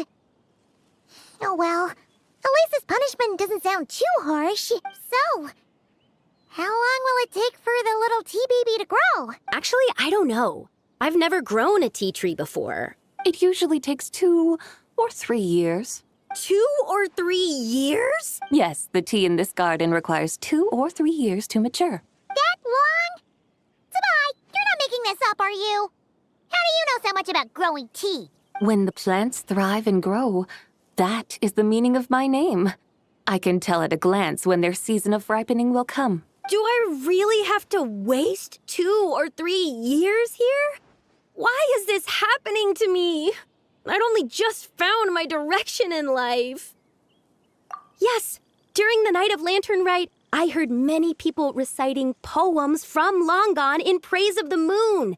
In that moment, I suddenly felt a great sense of pride. I mean, I helped excavate cultural artifacts from Long Gone, so I contributed to the revival of these poems too, right? So I decided to stay with the archaeological team. I want to unearth even more history. I see. And are you sure that's what you want to do? If you don't achieve anything significant in the years to come, will you still enjoy it? Yes, because archaeology gives me that boom shakalaka feeling. Wait, Did Xiangling teach you that? That's right. I was asking her for advice. She said that if something gives you that boom shakalaka feeling, then it has to be worth pursuing. I immediately thought about how, when I'm excavating in the ruins, I always feel like there's a ghost standing beside me. And not in a spooky way. It feels like my great-great-great-great-great-grandmother patting me on the shoulder and saying, "Keep going. You're about to rediscover some grand ancestral knowledge." Right? It feels like I've made some kind of connection with my ancestors. Isn't that amazing? Since you've made up your mind, you should give it your all. And I'd love to, but I'm still grounded. Run away, summon up a little boom shakalaka, and leave the tea garden behind. Flee this village. That might be going a bit far. You don't want to lead others astray, Zabai. Yeah! Tell them about your great-great-great-great-great-grandmother. She must be the most super-duper ancestor to have ever risen above the rest, right? I'd be better off telling them about the White Horse Adeptus. After all, she's the supreme riser above the rest who saved my great-great-great-great-great-grandmother. Then it's settled. Tell your family that your decision has my blessing. Thank you, Tsubai, but I don't think cosplay is going to work on them. They won't listen. They don't need to listen. You need only follow the rules they've set out for you. What do you mean? As I'm sure you know, some ancient texts refer to the White Horse Adeptus as the Daughter of Time. My family history contains such records. But what of it? If the White Horse Adeptus were to manipulate time to make your tea seedling grow overnight, then you'd be free, correct? Is that how it works? If the White Horse Adeptus were to really get involved, my grandfather would let me leave right away. But who really believes that she'd show up and help? It's not as if you have any other options. Why not try calling out for help? It won't cost you any more. Guess I might as well. I've got no better ideas anyway. White Horse Adeptus, if you can hear me, please save me from my predicament.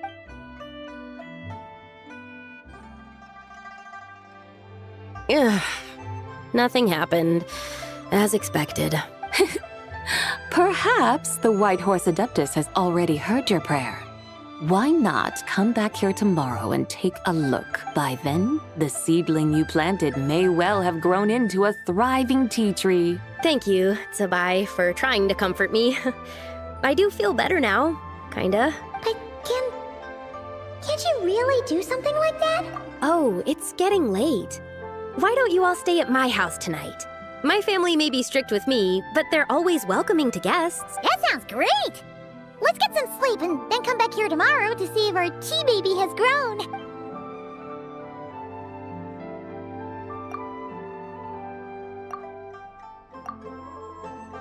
Oh, the tea tree! Whoa! Your tea baby is all grown up! Indeed, it has grown into a mature tea tree that can stand tall in the face of wind and rain. How is this possible? It must be the work of the White Horse Adeptus. Your prayer must have moved her. Are you sure?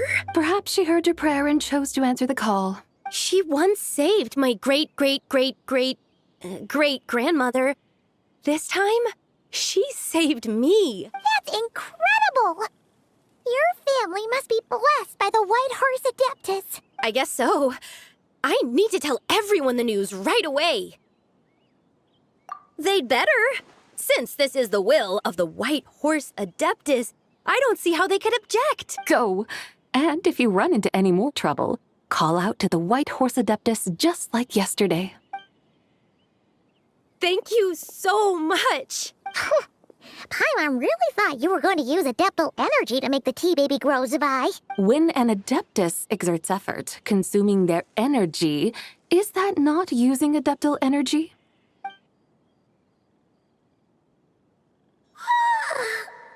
All right. What are we doing out here in the middle of the night? We're here to help Lu Xiangxiang fulfill her wish, of course. Can you really make the tea baby grow? It won't be easy, but there are ways.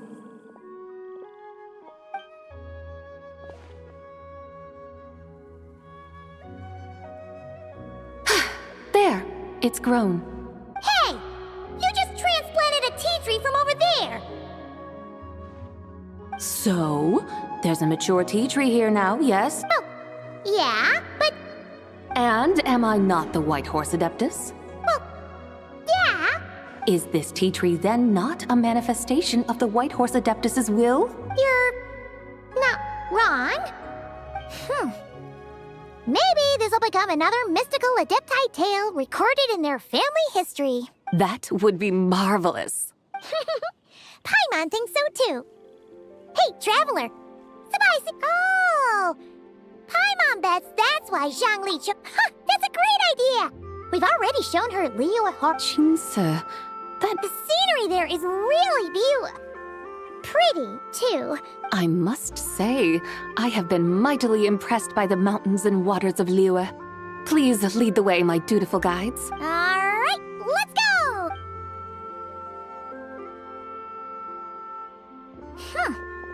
Paimon can't help feeling like we've forgotten something. Pay it no mind. I've already forgotten more than you will ever know. Alright. If we forgot something, it can't have been that important to begin with. Jinxa Village, here we come!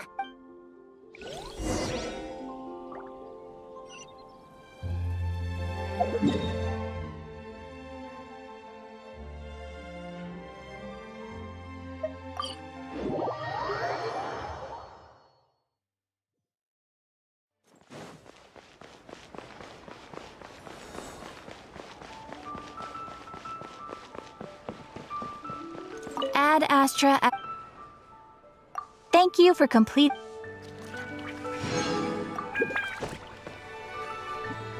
Ad Astra.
We should plant cucumbers. We should plant canolas. We should plant cucumbers. They're easy to sell. We should plant canolas. The flowers are pretty. What are you arguing about, little ones? We're deciding what to plant in our field once Lantern Rite is over. Yeah. Dad gave us a small plot of land to grow our own crops. He said we can keep all the more we get from selling them. We should plant cucumbers, right? Dad plants cucumbers every year. We should plant canolas. We can press the seed. Ah, an agricultural debate. This should be easy to sort out. Granny, are you a farmer? Granny? What did you just call me, you rapscallion? Oh no, her eyes are gonna turn red again. It's just... my granny smells really nice, and you smell nice too. Sorry. How about we call you Auntie instead? Auntie? Oh, all right. Big sis Sabai, can you help us decide whether we should grow cucumbers or canolas in our field? You little rascals! Using priceless land like this just for cucumbers and canolas? What a waste of heaven's gifts! Huh? What should we plant instead? With the coming of spring, when all things awaken, the fields should be sown with the 5 grains. What are those? The 5 grains are life's staples, the heart of the people's table. I notice the people here mostly eat rice, so that is where you should begin. Based on the local climate and soil, seedlings planted in mid to late spring should produce mature grain within 2 or 3 months. When autumn comes, you can plant a second crop, with time still to harvest it before the first frost. The rice you harvest can be sold at market or kept in your stores. It's a far better choice than cucumbers or canolas. Oh, but Big Sister Zubai, I like canolas. That's no issue. It is unsuitable for continuous cropping in any case. You can rotate it with rice to maximize your yields. After the second rice harvest, around wintertime will be the perfect opportunity to sow their seeds. And when they mature in mid to late spring, you shall be just in time to sow the first rice crop of the year in turn. This way, your field will sustain balance. Rice and canola in a harmonious cycle. Wow! That means we'll have crops to harvest all year round! Wait a minute! If rice and canola take up the whole year, what about my cucumbers? A firefly dares rival the brilliance of the moon? In what twisted universe should cucumbers vie for land with rice? Big Sis Zubai! You're going to hurt Lil Bee's feelings! Auntie hates cucumbers! Stop crying this instant! I meant that cucumbers are simple enough to grow. There's no need to devote a whole field to them. Just find an empty corner of your yard, scatter some cucumber seeds in the earth, and before you know it, you'll have a thriving patch of vines. Cucumbers delight in sunlight and moisture, but they suffer in cold weather. If you wish to plant them this early in the year, you should make sure they're protected from frost. Wow. Is it really that simple? Are you really in that much of a rush? Well, thanks, Big Sis Zubai, who's fierce but really good at farming. We gotta go! Thanks, Big Sis Zubai! See you around! Paimon never imagined you'd know so much about farming. What's so strange about that? The people of long gone called me the god of soil and grain. Are the fields not made of soil? Is rice not one of the 5 grains? Huh, that's true. So, if the god of soil and grain is a farming god, of course the god of farming is— Mind your tongue, impertinent child! How dare you diminish the lofty bearing of an adeptus? Hey! You're the one who said the god of soil and grain is all about farming! Enough! It's time for us to take to the skies once more. Join me now. Witness the majesty of mountain, water, and field.